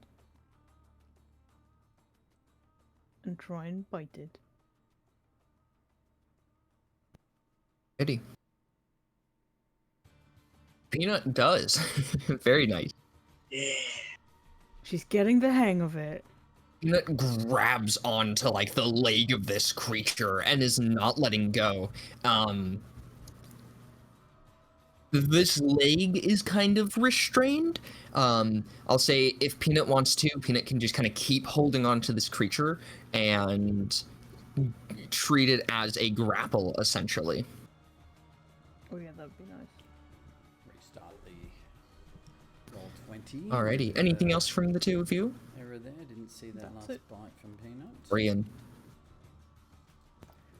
Could I theoretically, with Peanut holding onto like the leg, use the bonus action telekinetic to push the, or attempt to try and push the devil down again? Yeah. Yeah. Just so I can see what you have to do. I made a little. Ooh, it did get the saving throw with a 22. Alright. And at that, toll the dead. Very nice. Ooh, and it got a 15. But I got max damage. Oh, it's so sad. Oh no. Ouch. Oh. That hurts so bad. That will never happen again. I know, I feel terrible. Wow. It's okay. Yeah, let's just go. Alrighty. Jade, we are to you.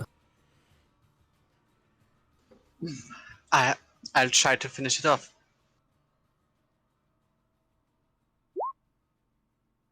Or not. Sadly, it's not enough. This one's immortal, I don't know.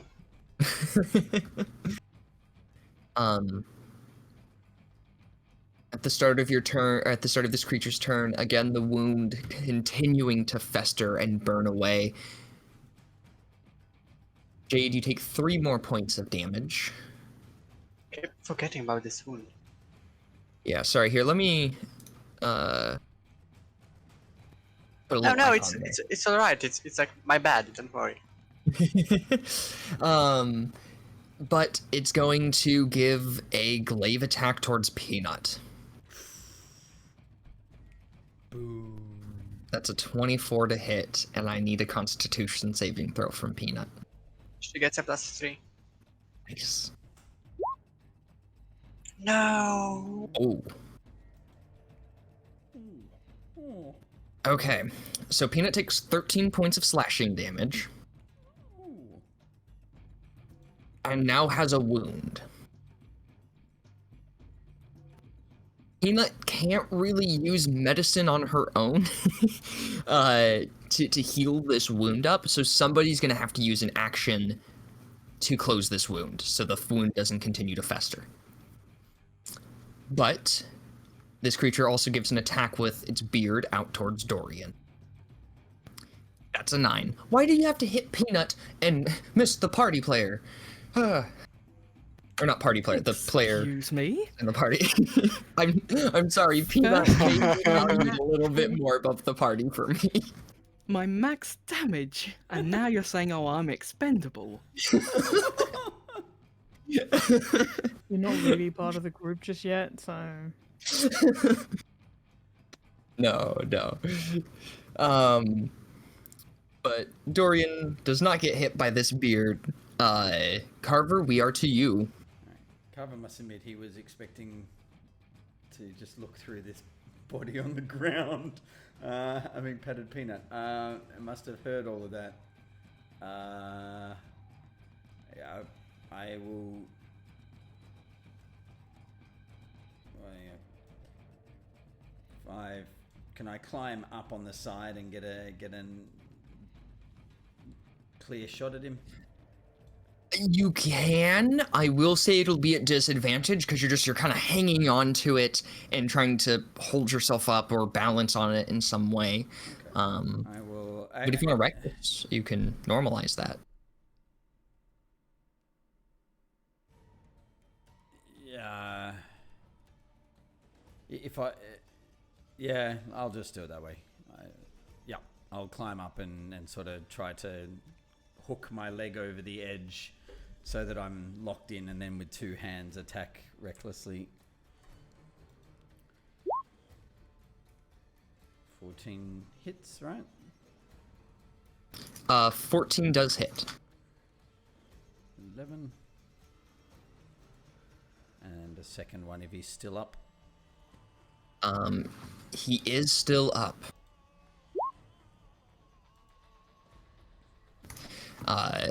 That'll hit and more damage. The creature is bloodied. Where's the... Oh, that's why the health bar looks weird. I see. It is more than bloodied, but it is still barely alive. Yep. Alrighty. Blaze, we are to you. Also, yeah, sorry, I forgot to make the health bars visible. I got Blaze, Peanuts, and Carver's health bars should be visible. And then if Dorian and Jade want that too, I'll just have them. I'll need you to put in your health bars and what you're at currently. And then Are you taking the red bars as health bars? Which one do you prefer? I usually default to green. I don't know. For me, health is green, but I keep having the health bar in Diablo as my like the health pot in Diablo. Yeah. Yeah. Sorry. no, it's fine. I mean, we can do whatever color. It's all good. I'll sort it out. I don't see numbers on yours. I just see the... Are the health bars full for you, or can you see that there's some gone? I see some are gone. Yeah, I just don't see the numbers. Oh, darn. You don't get to see the numbers of other people's, you just get to see the bars. Okay. Mm. Good. That's fine. All good. So now we just need Jade and Dorian's bars to show up. Yeah. So then I... Someone has to teach me how to do it though. If you select your icon and there's a green circle above you on your icon, you just click in there and type your number and press enter.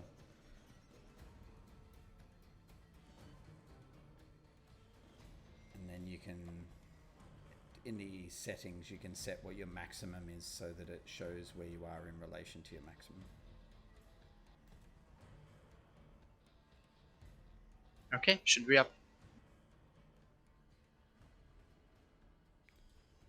Yep. Alrighty. It is. I can see Jade, but not Dorian. Oh no, there's Dorian too. Dorian. Okay. Perfect. Good. Cool. Alrighty. Blaze, what do you want to do?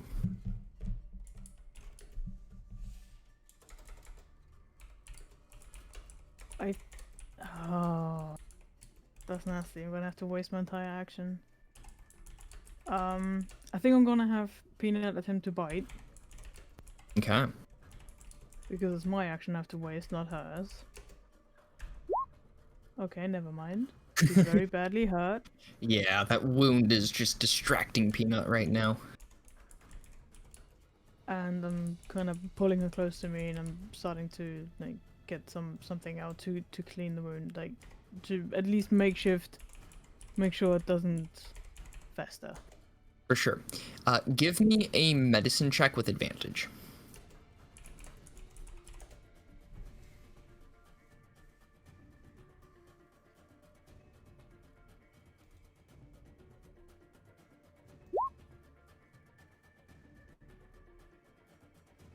Very nice. With that 13, you are able to kind of close up this wound, just just kind of rubbing it out real quick, pouring on some alcohol onto it to clean it, and then wrapping it up just really quick. You are able to get a temporary solution. This wound will not fester anymore. Okay, good. That's all I can do. Alrighty. Dorian. Fester. At the start of your turn, actually, Dorian, this creature stares at you with almost pitiful eyes, and in Infernal speaks out and says, "Let me live, and I spare you." and let you go wherever you please.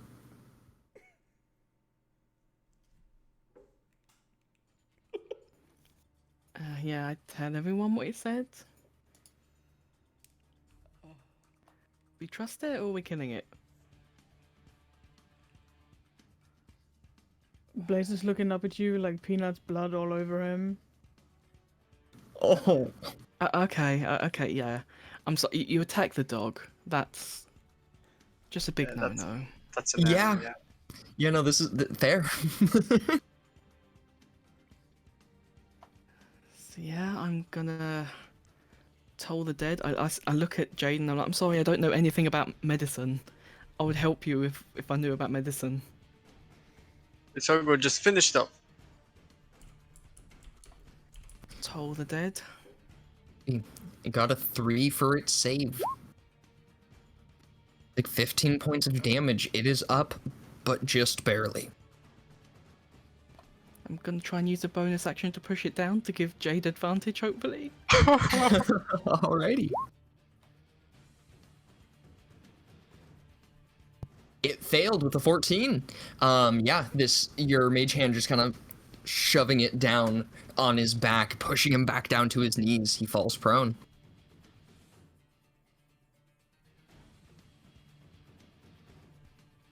Anything else? No, that's it. Do it, Jade.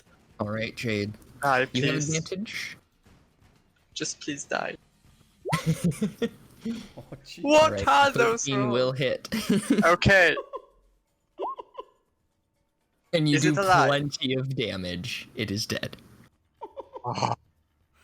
It's like, oh my god. Avandra sending a bit of a burst of energy as if it was smiting almost anyways to finish off this creature. It fades into a puddle of ichor with its glaive being left behind. Combat is cleared. My wound disappear or does it stay? It is still there.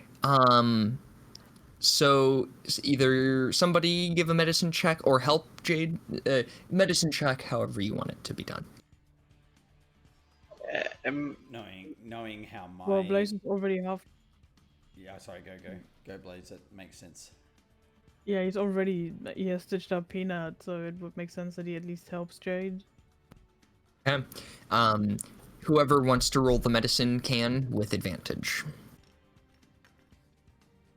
I just add +1. I don't know if that's better. I have a +2. Go for it.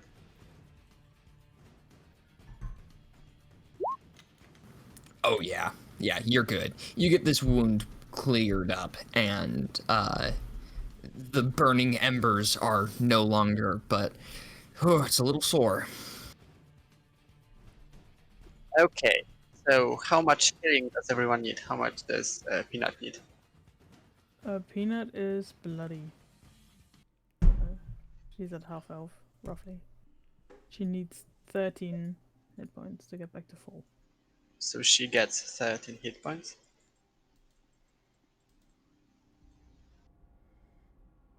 How much do you need, please?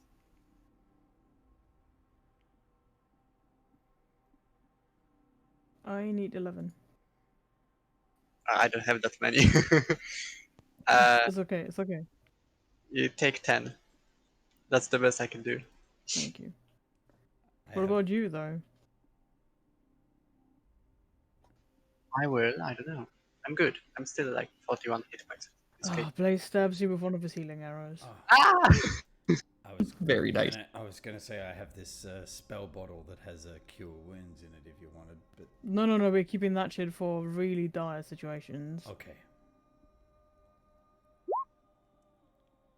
I'm just rolling the attack for the To get the number. Mhm. bow so I can roll the damage, aka the healing in this case. So you get 11 points of healing. Very nice. Thank you, Blaze. Oh no.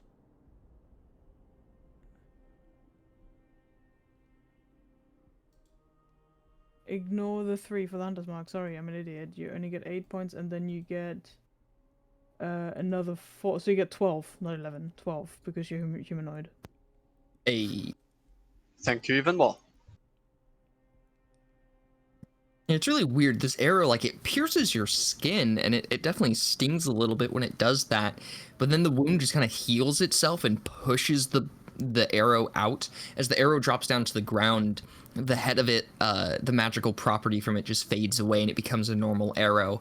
But you can feel just as if a health potion or a health ointment even was just administered to that spot, and it's kind of coursing through, giving some pain relief, but also slightly helping to magically close some wounds.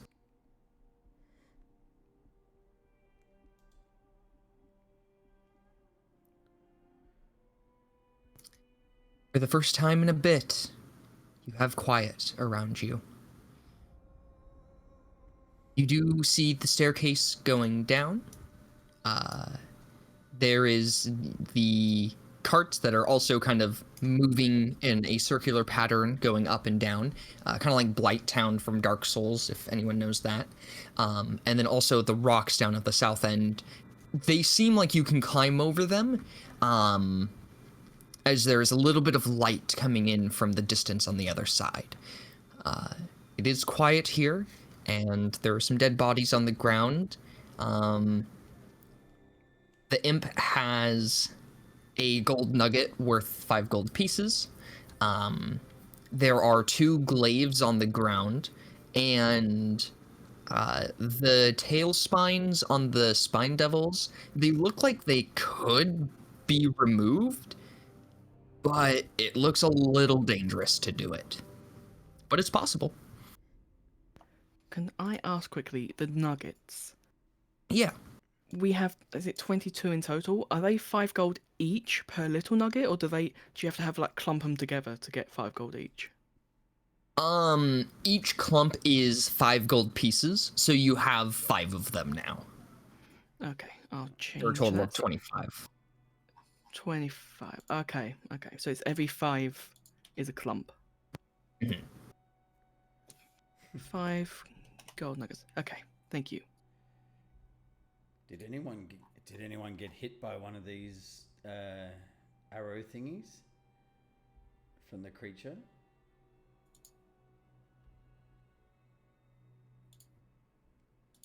I think it missed. I think they missed all of those attacks. Can we find one that's lying around just to see if they're like, were they poisonous or? Yes, they do have several scars. I came a little bit.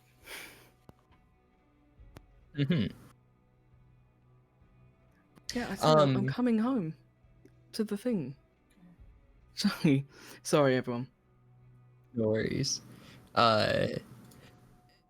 Looking at them, you could give me a investigation or perception check. It should be investigation if you want to kind of look and inspect the spines.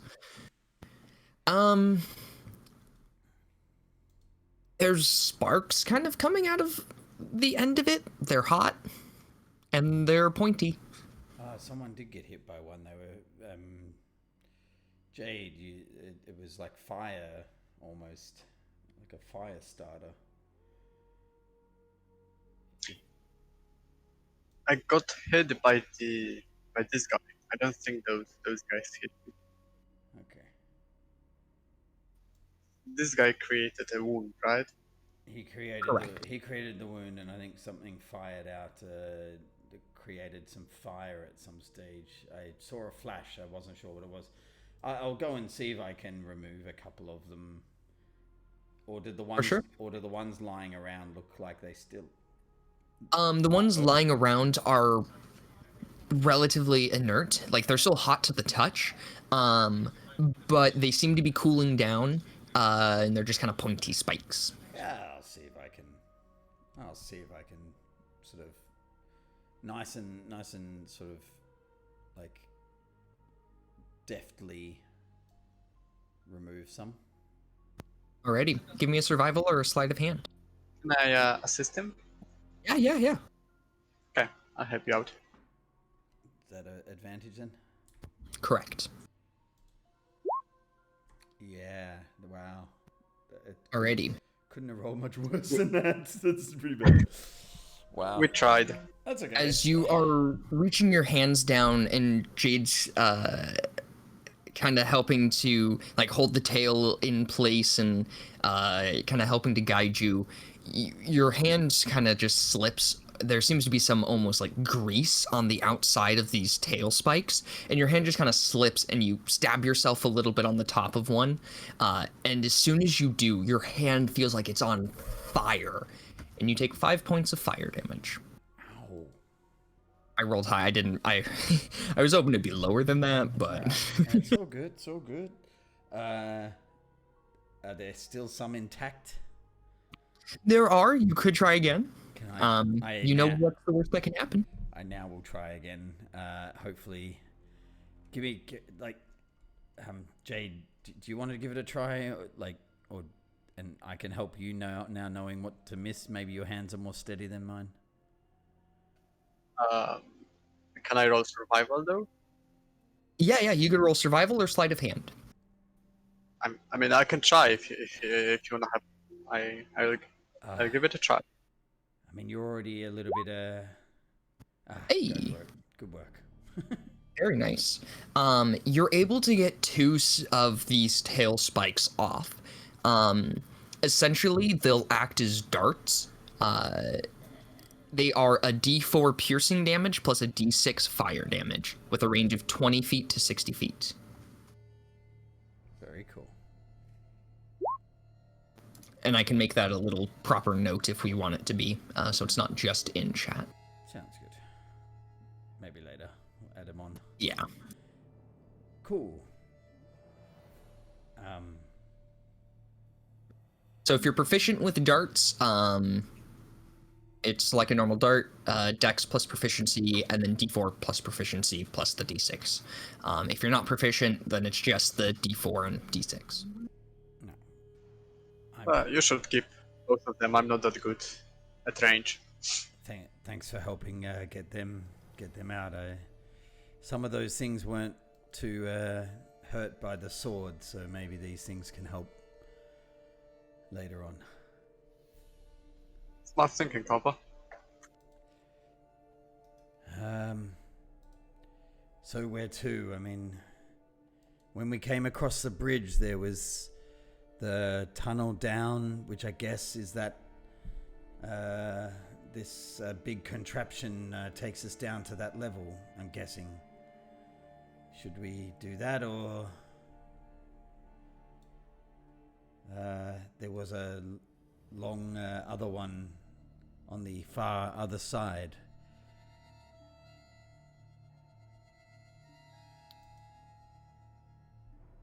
We don't really have a way to tell where each of them leads. We don't know which one will lead us to the forge, I think. Maybe we should just try one, see what's down there. Let's go with our gut. Yeah. Does this feeling that I will walk over to here to near the rocks. Does the feeling that I've been getting the whole time have any, or just is a general feeling that this place is, and now that I've got this long sword as well, this place seems like something's relatively familiar. Would I have does the feeling get stronger in a direction that I'm going? If I come closer to this side, does that feeling get stronger at all? Yeah, so as you get closer to these rocks, you just feel like you need to climb over them. Whatever has been kind of pulling you this entire time, when you get closer to these rocks, you really start to feel it. You're not super close, but you're getting there. Do I sense that is in my head or in my just some part of me that's doing that? It kind of feels like your subconscious talking to you. but not really talking. It's not like a separate voice in your mind, but it just feels like something about this place feels familiar, and that familiarity is pulling you down in that direction, or in this direction. I think we have to go through here. This place just feels like it's telling me that we need to go over or through in this direction. This feeling of yours, Yeah. do you think that maybe you were created in a similar fashion? Were you created? Maybe with parts from here? I mean, the sword we found back at the top was the same design and same method, and it feels like this place is pulling me in. Maybe it's not where we're meant to go. Maybe there's something else here. Maybe I'm curious, but I don't want to get off task. I mean, we have no better leads. We should pursue this feeling of yours, but we're just trying to get to the bottom of it, try to understand why you feel this way. Was your creator a dwarf? Could he be from here? He wasn't a dwarf. You saw the likeness of him. He's from Huppaduk with the rest of the gnomes, but Huppaduk is also a very they tinker a lot. I think, I mean, maybe they were the same type of people. What were they called? Artificers?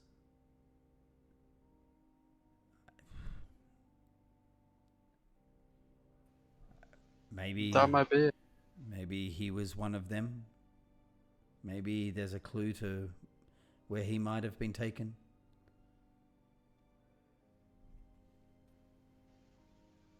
Well, there's only one way we will find out for sure.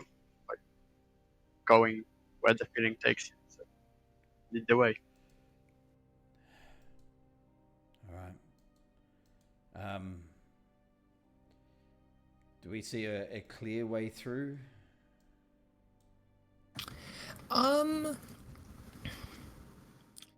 Your ranger does. I'll say. I mean, I don't really want to put a save or anything here because there's really no reason other than, oh no, you trip and fall and take d4s of damage until you get across. And that seems kind of tedious to me. So, with your ranger doing ranger stuff, Blaze is able to get a pretty good footpath and good places for handholds. These rocks are a little slick. There just seems to be some moisture that's been caught up in this area. It's just a little humid, and some of that moisture has left us a film of water over the top of these rocks. So they are a little slick, but taking your time, the party is able to cross over these rocks. And let me area. Do I just walk with spider climb? Yeah, you're pretty good. You're just spider climbing around, yeah.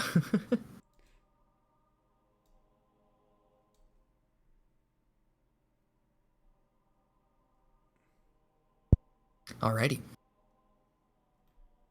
So, the party makes their way across the rocks.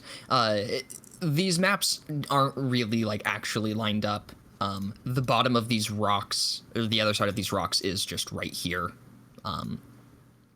But coming into this room, there are 2 carts. You have the one on the left, and you got the one on the right. The one on the right has 3 levers, and there seems to be 3 different tracks. And these levers, they have some, again, kind of like metal tubes and other mechanical arms reaching out, following the scaffolding to this area to have a little rail turner, essentially. Yeah.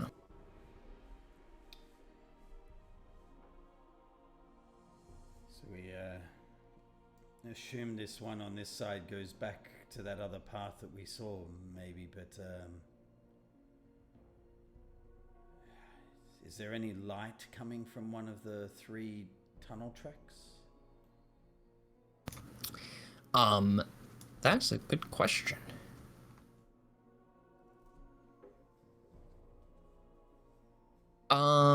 You do see the faintest light coming off of this topmost direction.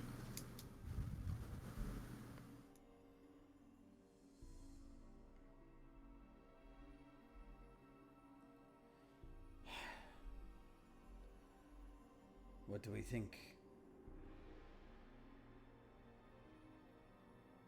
Well, we know that some of the previous railroads from the previous tunnel were kind of ruined, so we should be careful about that choice. I mean, yeah, light coming from one versus another. I mean,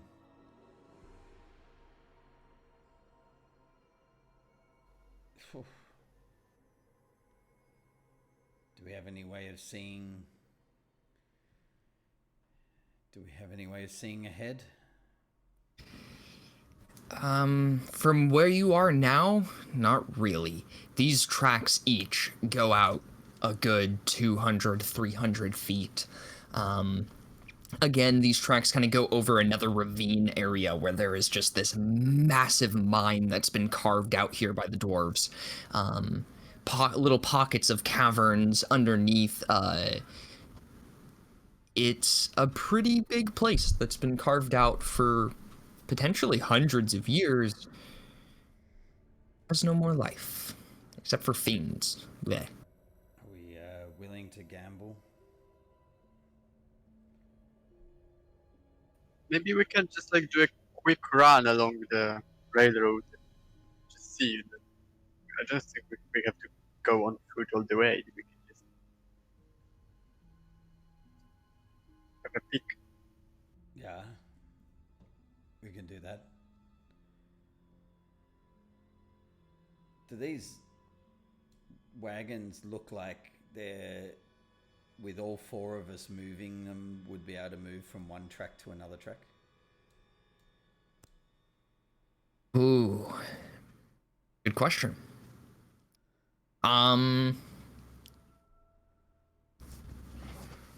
You sure can try.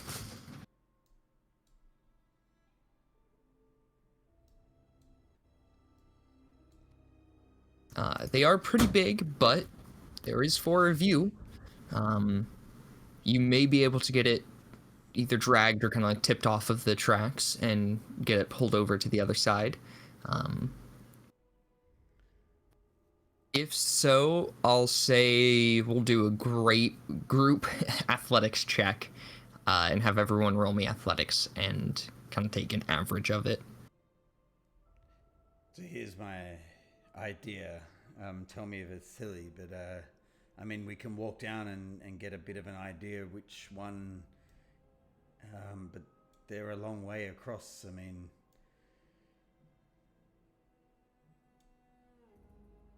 but I theoretically could run across them quickly.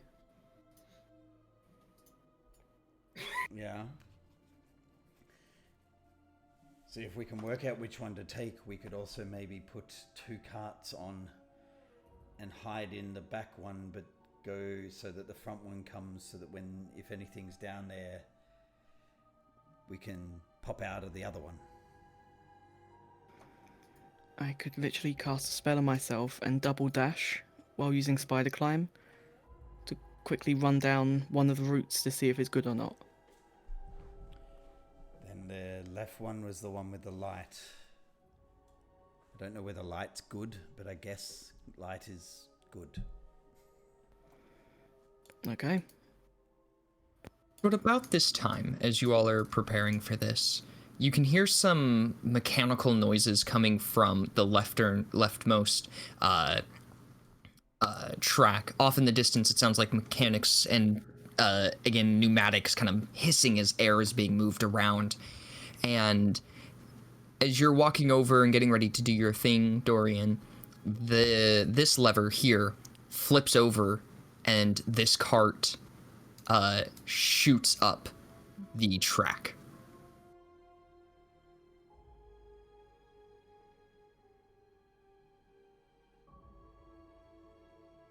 Okay. Moment that Nothing happens, more. I want to activate Divine Sense. Okay. If there are any invisible, I should be able to sense them. You don't get a sense of them in this room. Further in the direction of this track, you get the sense that, yeah, there's some things over yonder, some fiends, nasty, evil things, further that direction. And you can't really pinpoint it exactly, but just kind of the general direction to the east doesn't seem good either. But in this immediate room, nothing invisible. So there is something at both directions, just so you guys know. Okay. I mean, we saw the 4 things in the track back in that direction. Hanging from the roof, right?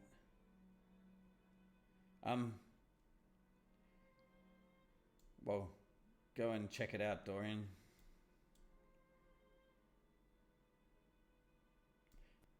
Right, Dorian, you make yourself go super fast as you start to climb across the leftmost. Why do I keep saying that? The leftmost rail, so that you can go really quickly. You make some good speed. It's up to 10 minutes. What is your dash speed? If I just dash normally, I'd have 70 feet speed. Okay, yeah. So in essentially 2 turns worth of sprinting, you would come up to, let me really quick enable fog on a page and get this set up.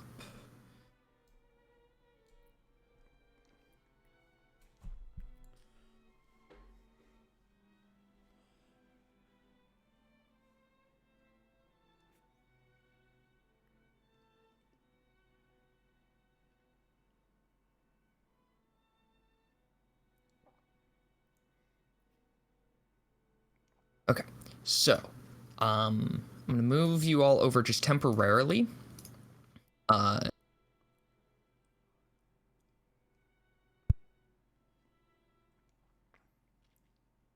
The left image on the bottom left-hand side is just kind of going down the dark tunnel with the light at the end. Kind of what that looks like. And as you get pretty much where this black and white drawing is, you can see at the far end, there seems to be like lava potentially, and that's what's causing this light to show, as well as the track being broken down this way. But you can see heat, and you can hear the sounds of hammers hitting anvils in this room. It's this very repetitive, just clanging sound that is very on time, almost in a musical way, like counting like a metronome almost. Okay, I would remember this, that the track is broken and that there is movement and activity and lava. Quickly rush my way back. tell everyone that the track breaks, so if we go down the route with the light, we won't be coming back. And there should be activity in there, and also there's lava. Okay. But there's an anvil, so a forge. Theoretically, what we're looking for, right? Technically, yes. Also, we won't be coming back with this.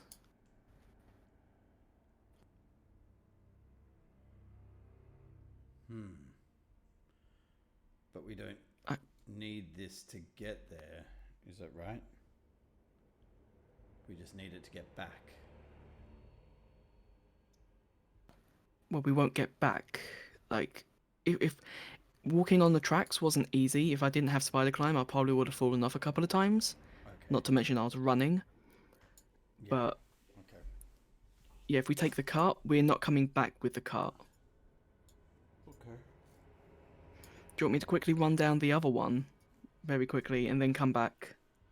Well, yeah, I think, yeah. Good. Off he goes. Up to you. Alrighty. Right or middle. Up to you. Which one do you choose? So which one out of like 1, 2, 3 did I go down first? You went down 1. I'm gonna go down 3. Down 3. Alrighty. It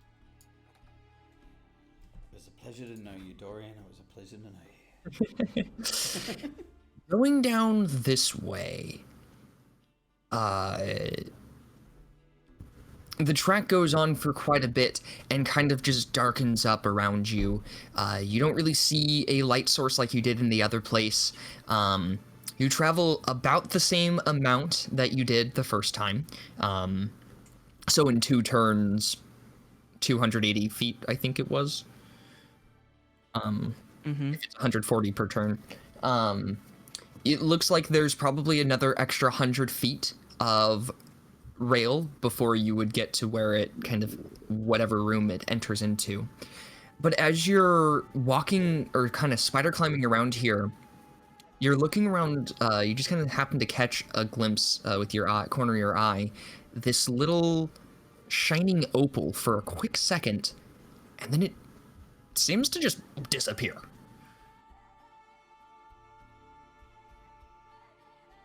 Do you want to go more forward to try to see what's in the room, or do you want to turn back?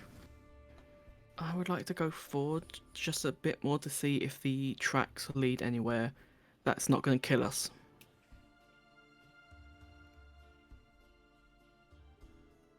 Oh.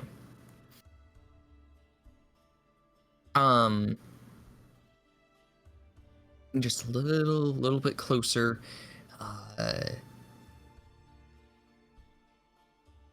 Yeah, I'll just move us over to this page really quick. Far left-hand side for this one should be opened up. The cart isn't actually here right now, but it's on the map layer, so I'm not going to mess with that currently. It looks like kind of a big cavernous room. There's a bunch of like iron and tin ore and other just rocks over here.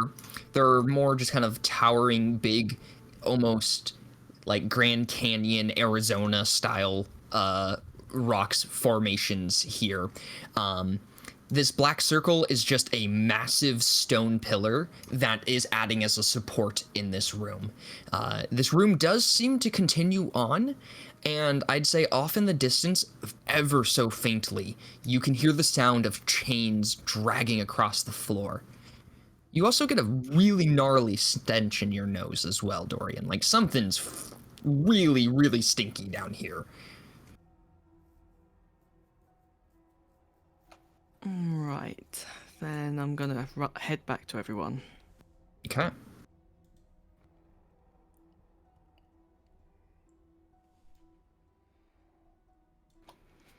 Right, down that one, the tracks do continue and actually go somewhere. There's very faint sounds of dragon chains in the room, and it stinks in there.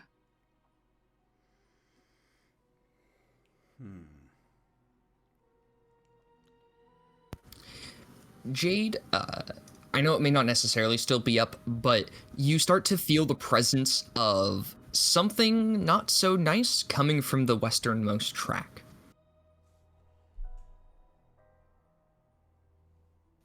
From this one. Yeah, sorry, from back. It seems to be coming from kind of towards in this way.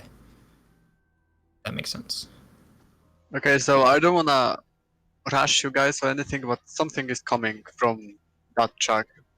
It will be here probably really soon. I think we should make a decision or prepare to face it. I will dash over to here and get. Yeah, I'll just dash over. And All right. I'm gonna hold my action to pull this lever as soon as, if anything does come, if one of these carts comes through, I want to pull it when it gets to the end. Okay. What does everyone else do? I'm gonna prepare an Eldritch Blast, but be near the cart so we can jump in if need be. Okay. Blaze and Peanut are gonna be close to Dorian and are also readying attacks. Right. Few seconds goes by. Jade, you feel the presence getting closer and closer. Everything gets real quiet and still for a few seconds as you all hold position. And a bat comes flying out of the cave. But Jade, this bat doesn't seem normal. This is what's giving you the divine sense bad feels right now. Attack it! Attack the bat! As soon as you say that, the bat opens its mouth and starts speaking and goes, ah, ah, ah! And then speaking in Infernal, screams out, no, don't kill, no kill, please, no. Well, hold on. He's saying please don't kill it. It's a fiend. Blaze looks disappointed. Technically, I'm kind of fiendish as well, if you think about it. So you're saying we should kill you? No. Just saying give the bat a chance. We're gonna overwhelm it if it does fuck us over. Alright. Talk to it. Again. Cautiously kind of flutters up, takes a little bit of a wide berth around Carver. Still holding. Gets to about. Still holding onto the lever. It's just... Very nice. This bat looks to you, Dorian, and says, You aren't our normal workers. What happened to the spiny ones? They attacked us. We killed them. Yeah, strongest of the, or fittest of the strongest. However that saying goes. Strongest survives, I guess. Well, hey, we had gold left in that cart and it wasn't getting moved over. We need it moved. You know that they're working hard right now, so get to it. Of course. Which lever would be the quickest way there? You need to send it down the first one. Like you... Oh, wait, sorry, you killed the previous one, so you wouldn't know. Yeah, sorry, you pull this first lever so that you can get the cart to go down that path. Once it does, get the gold, bring it down to the forge. You need it. They've almost finished the ESF. New guy on the team. What does ESF mean? That's a need-to-know basis. And if you don't know Come it, on. you don't need to know. Come on. if you want, you can roll a persuasion. I'll try. Yeah, that's just probably as best as I was gonna think it was gonna go.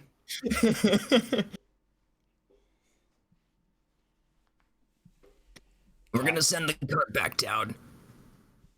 You're gonna unload it. Send that cart back. Get the gold moved. We're on a schedule.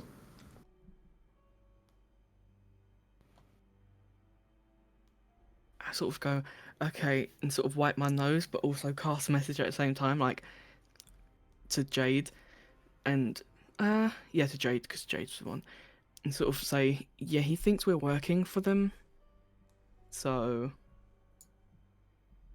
we can kill it. He did tell us where to go.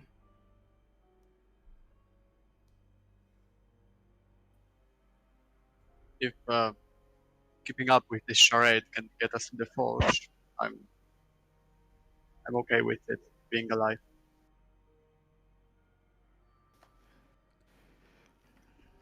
Okay, we'll get to it, boss. Better. If I see any more slacking, I'll make sure that you get killed like the ones you killed. And it turns around and starts to flutter away. I just turn around, looking at everyone, shrugging my shoulders, like I don't know what happened. What was it saying? Oh, it thinks we're working for this company now. We killed the previous workers, so technically we're the stronger beings. We have to take this cart down the first line to take the gold to the forge to make, because they're working on the ESF. I don't know what that is. It wouldn't tell me.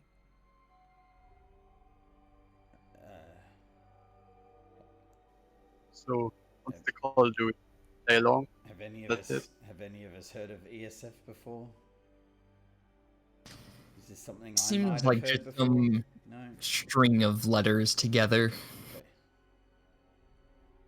Okay. But he said to go down which path? Path 1. The first lever down path Mhm. 1. The Correct. broken one, yes. The broken one. Well then,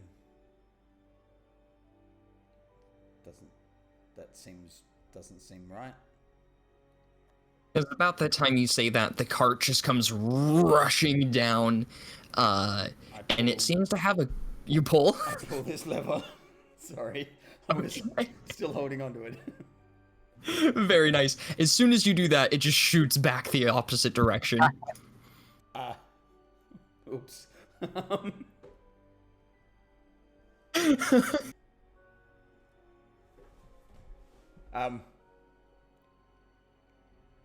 Sorry. Okay, let's take the third route then and actually survive. I mean, what's down the middle route? Did like? I can quickly look if you want. What was meant to be in that cart? What were we meant to take out of that cart and put into this other cart? I think it was gold, wasn't it? Yeah, it was gold. Oh, oops. So they're gonna know we fucked them over.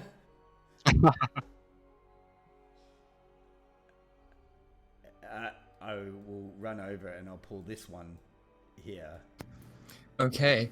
You can hear the cart kind of flying away, and then you hear it... And then it starts to shoot back down this way. Step back out of the way. And it comes flying back to a stop. And there seems to be gold in it. Cool. In nugget form? This one is almost more...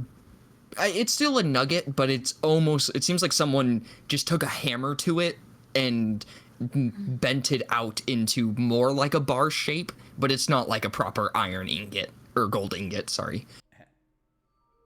Cool. And there is about 50 gold pieces worth of these golden bars here. Each one is about 10 gold worth, so there's 5 of them. Bag of holding. Already on it, writing it.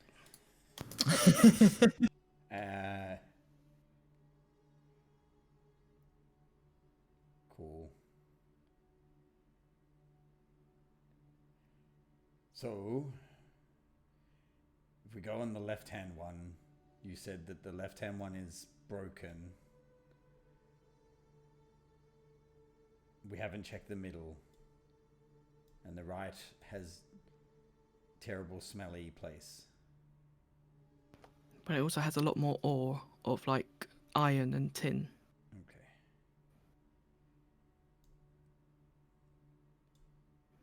I mean... Okay. I will dash and do down the middle one and be back within a few minutes. Mm-hmm. Can we check whether this left one that I don't know. He said to go to left, right? So Mm-hmm.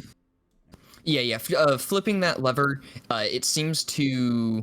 Oh, actually, it'd be helpful probably to. Let me draw in an extra lever real quick. I won't. Yeah, I won't flip the left. Yeah. Okay, that makes more sense then. If you do put another lever in.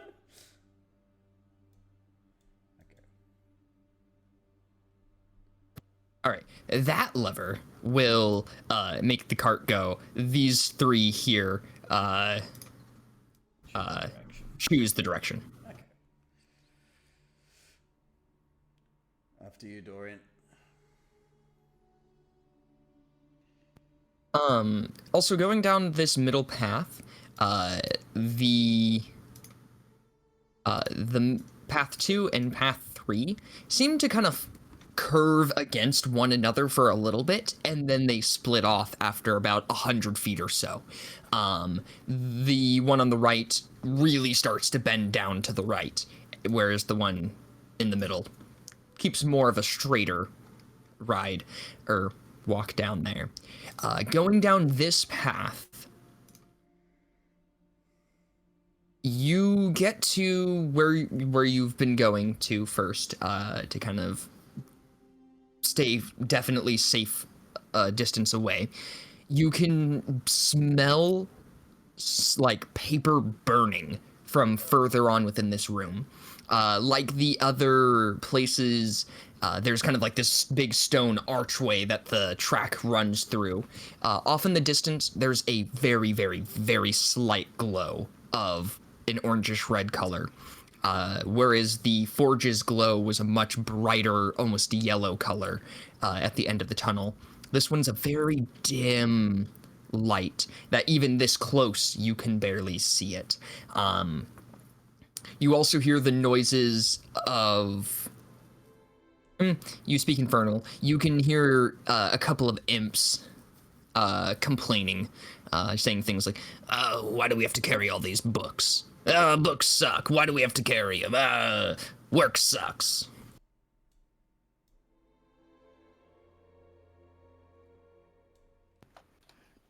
Okay. Probably don't get any closer then. I'll come back.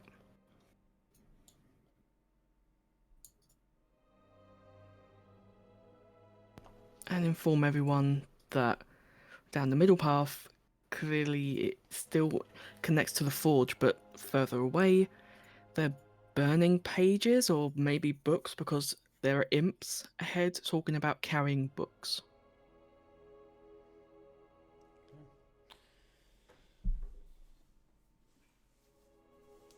Well, we know that if we go... we know that if we go left, we will crash, but we'll end up near the anvil. Or what we think from the sound. If we go right, we get to not so nice smelling chainy place, and the middle is books. Anyone got a preference?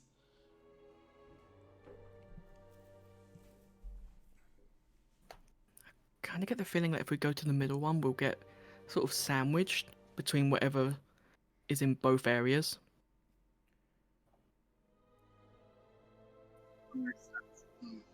Yeah. I think that the preferable outcome is not crashing and having a way back. But we can, I don't know, vote on it. Can we maybe just push the cart? It's start it running along level 3 and get it to the end without crashing it? It might take us a long time. Do we have a way to stop ourselves when we get to the other end so it doesn't crash? I mean, honestly, you don't care about stinky stuff. You can't smell it, can you? No. Alright, so do the rest of us care about stinky stuff? Do we want a way back? I don't care particularly about stinky stuff. I sleep with Peanut next to me, so no, I don't care about stinky stuff. Peanut gives you this little side eye as you say that. You hear, my farts aren't that bad. So, number 3? Yeah, let's go to number 3, and if it's a mistake, we can take the cart back to here, and then push it down number 1. Sounds good. Push number 3. Pop in the cart. Eddie. Could you, Dorian, how far does your mage hand go? 60 feet. Could we set track 3 so that we go down track 3 and get started on, like, push us with this one, but then after we're past the change, flip it so that it looks like we went down track 1? Oh, I don't know, because if we have to come back, that's going to fuck us over. Fair enough. Good point. Because I'm going to have lightning quick hands to be able to switch those. And I don't know if I can outrun a cart quick enough. Good point. No, don't worry about it. All good. Let's go. Alrighty. As you go ahead and go down to path number 3. Let me really quick reveal the bottom of this map. You are riding across this track and you shoot yourselves off.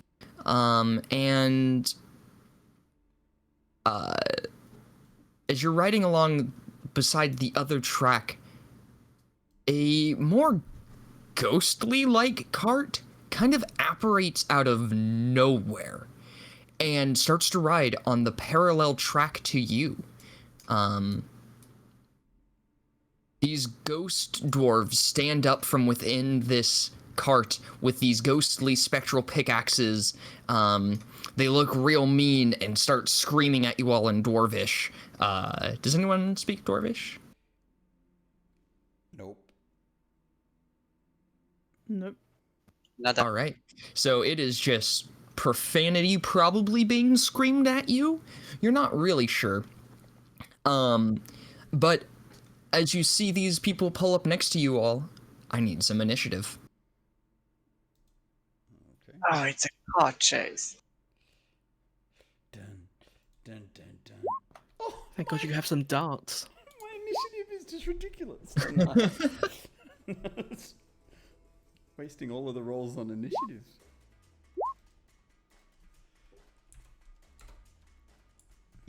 Okay, are your icons doubled for you on the turn order, or is that just me? They're doubled. It wasn't cleaned up before.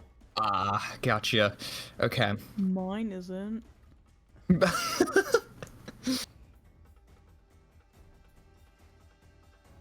My number didn't change from the first one, so it's all good.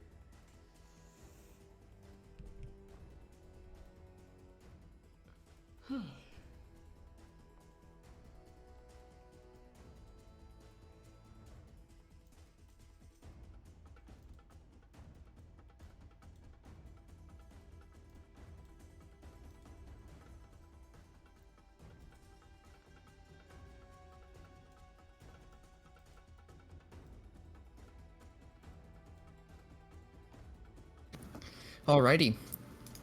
We're in a cart chase. Carver, what do you do?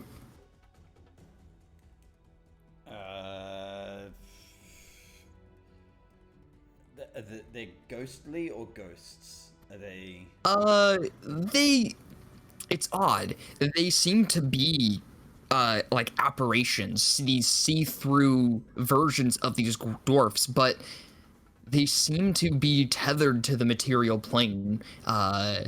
Their cart is interacting with this cart or with this track. It's not just floating. It seems like there's enough material there that you can hit them. Ah, crap! I didn't pick up one of those glaives earlier. Okay, I will. I don't know what I'll do. 1 second.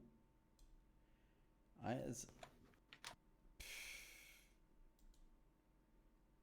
will fire an arrow with my short bow. I will fire an arrow at the closest one. Alrighty.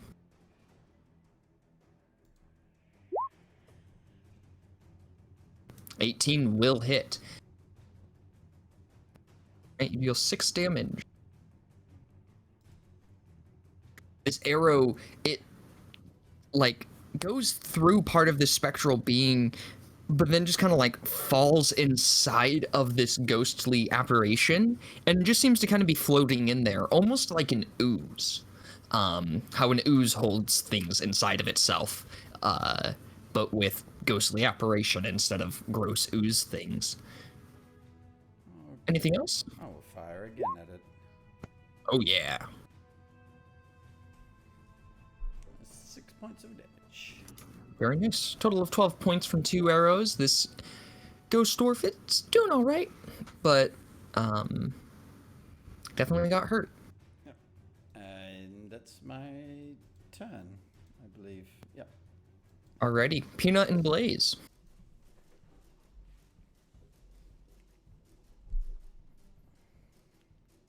Okay, can I quickly just confirm something that I know is technically the rules, but I want to know how you run it.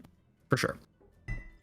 If good old Peanut were to teleport in there with the dwarves Mhm. and give off a bite attack, could you teleport back out and not provoke opportunity attack?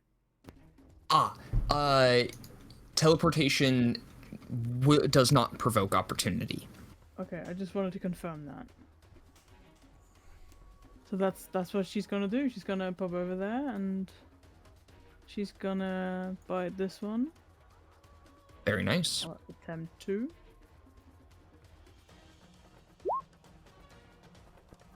Sadly, the 11 is not enough to hit. Then she's gonna nope the fuck out of there and come back. And then Very nice. I shoot the one she failed to bite. They count as humanoids, right? Correct.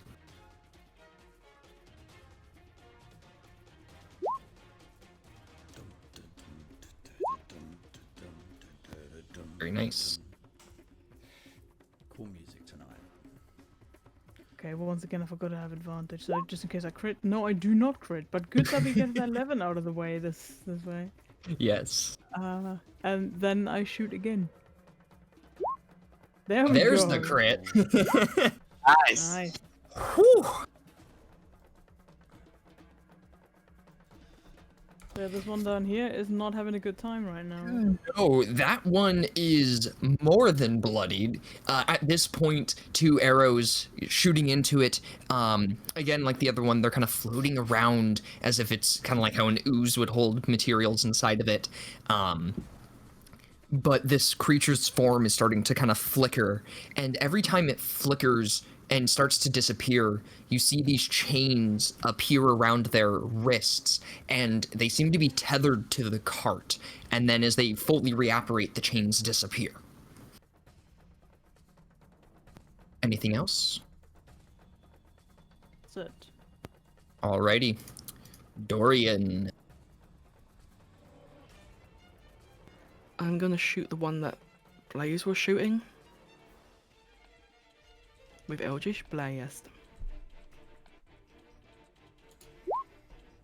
And again.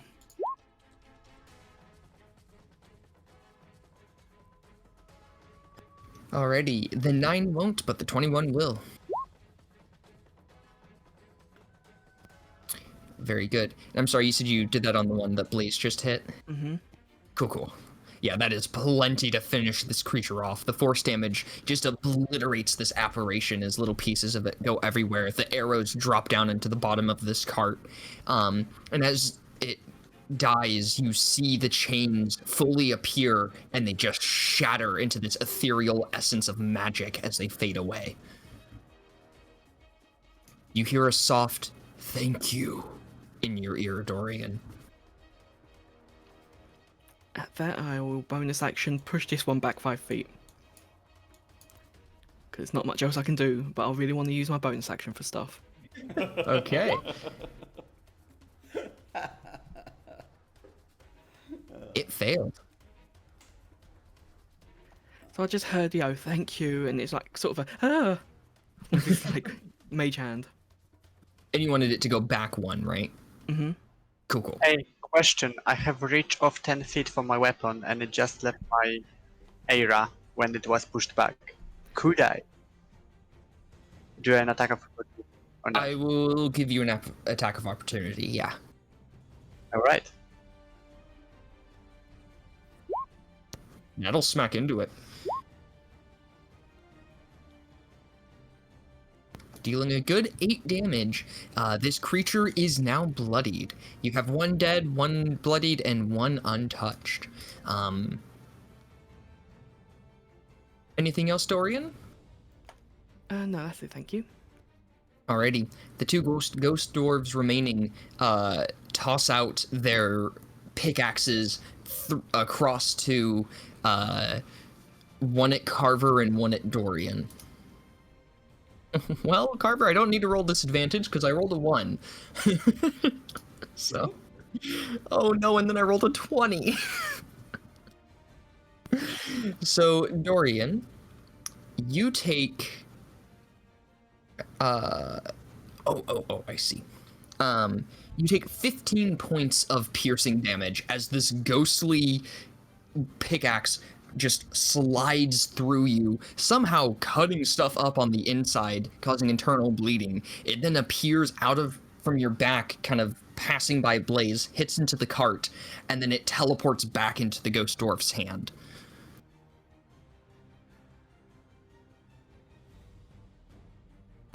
That is their turn. Jade, we are to you. Okay. I wanna try something stupid. Because as one of the actions for my channel divinity, I can do Nature's Wrath, which is sort of makes spectral vines appear, and it restrains a creature. Could I restrain one of the wheels of the cart to try and derail it? Yeah. You sure can. That's a great idea. Really cool. Let's see, isn't it? I'm asking because it technically says a creature in the description.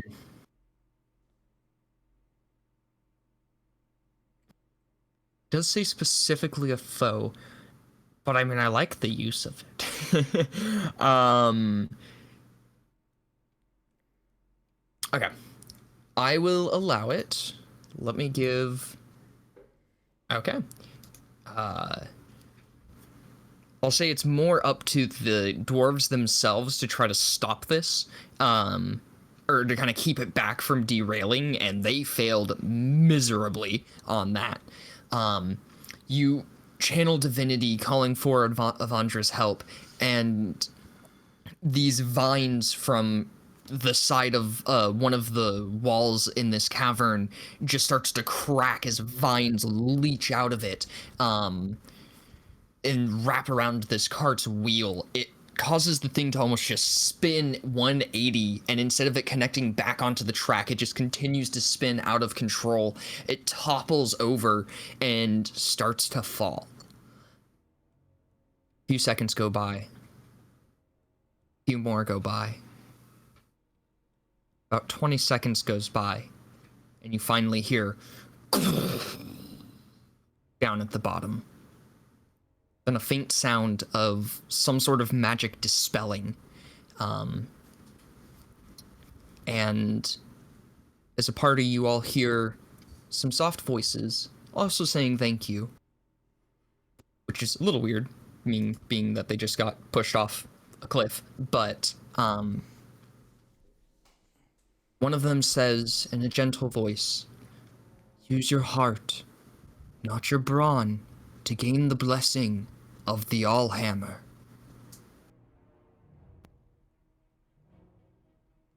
Everyone give me either history or religion checks.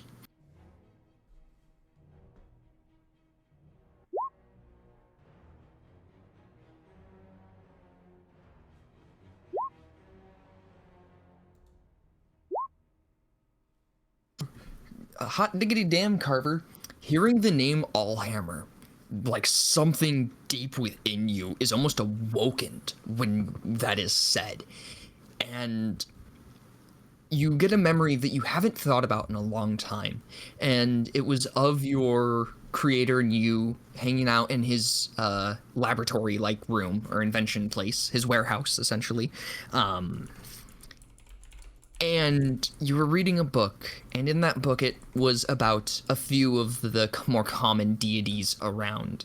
And a name that Morden used to go by was the Allhammer, but this is back like pre-Calamity era.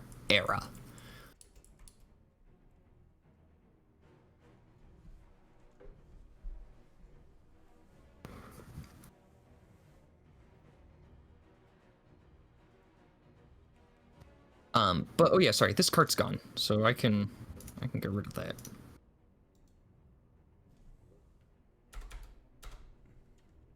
And with that, the party speeds down this track and continues on to the smelly place.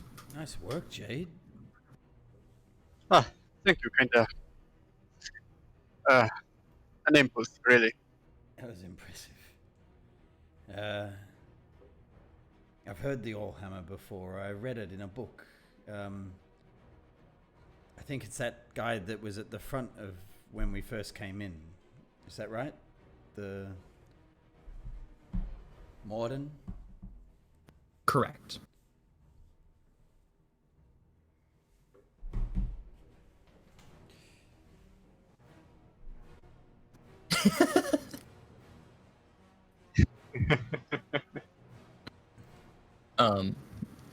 But yeah, Morden was the face, had his emblem at the front of this place.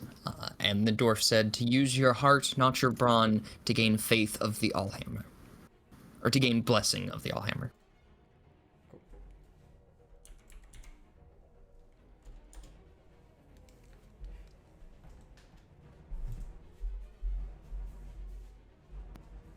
But as you all ride down this cart track and make it into the other room that has a pretty gnarly stench, you find your way in here. And I know Carver did just say BRB, but it is getting pretty close to about when we would normally wrap up, so I think this is going to be a good spot to call it.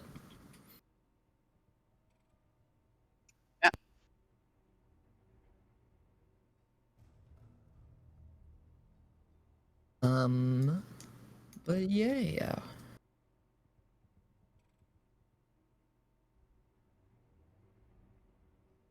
Jade was having a tough time today, huh?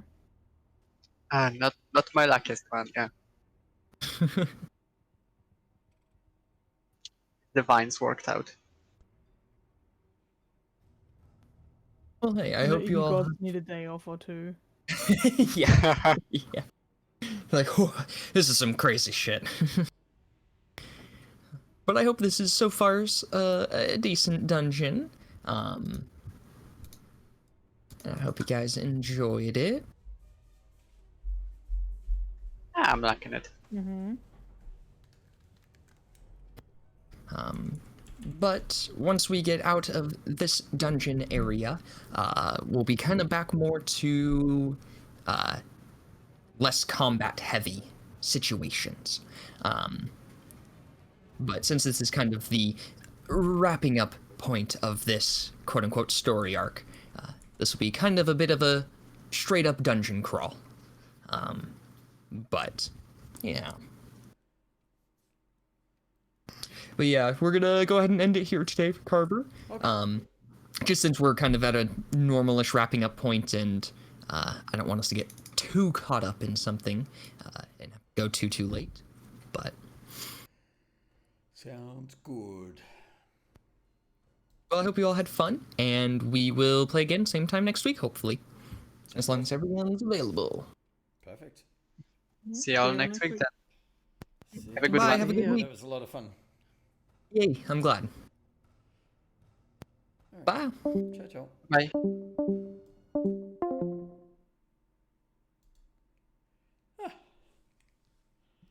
That was a lot of fun tonight. A lot of different battles. Battles are always fun. I enjoy them. A little bit of decision making and what should we do, and a little bit of humor, a little bit of laughter. That last play by Jade was amazing. So it was like really cool.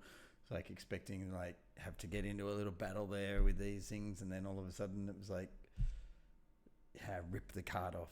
It's amazing. So that's what I like, and that's where I like this whole rules versus written versus rule of cool. I really love this idea that using that as a rule of cool to go, that's a cool move. Let's see how we go. It will be interesting. I have a idea of like, I think something. I'm not sure whether Carver would necessarily, although he does recognize the all hammer and does remember this, and he heard earlier on in his story about this idea of artificers. He heard about the chronomancy. He heard about artificers, a core, heart of an angel. Go to Hearthstone Peaks. That's where we are right now.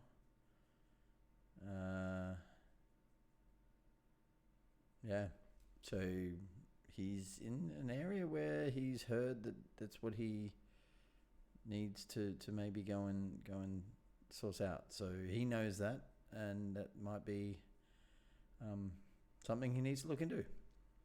Let's see how we go.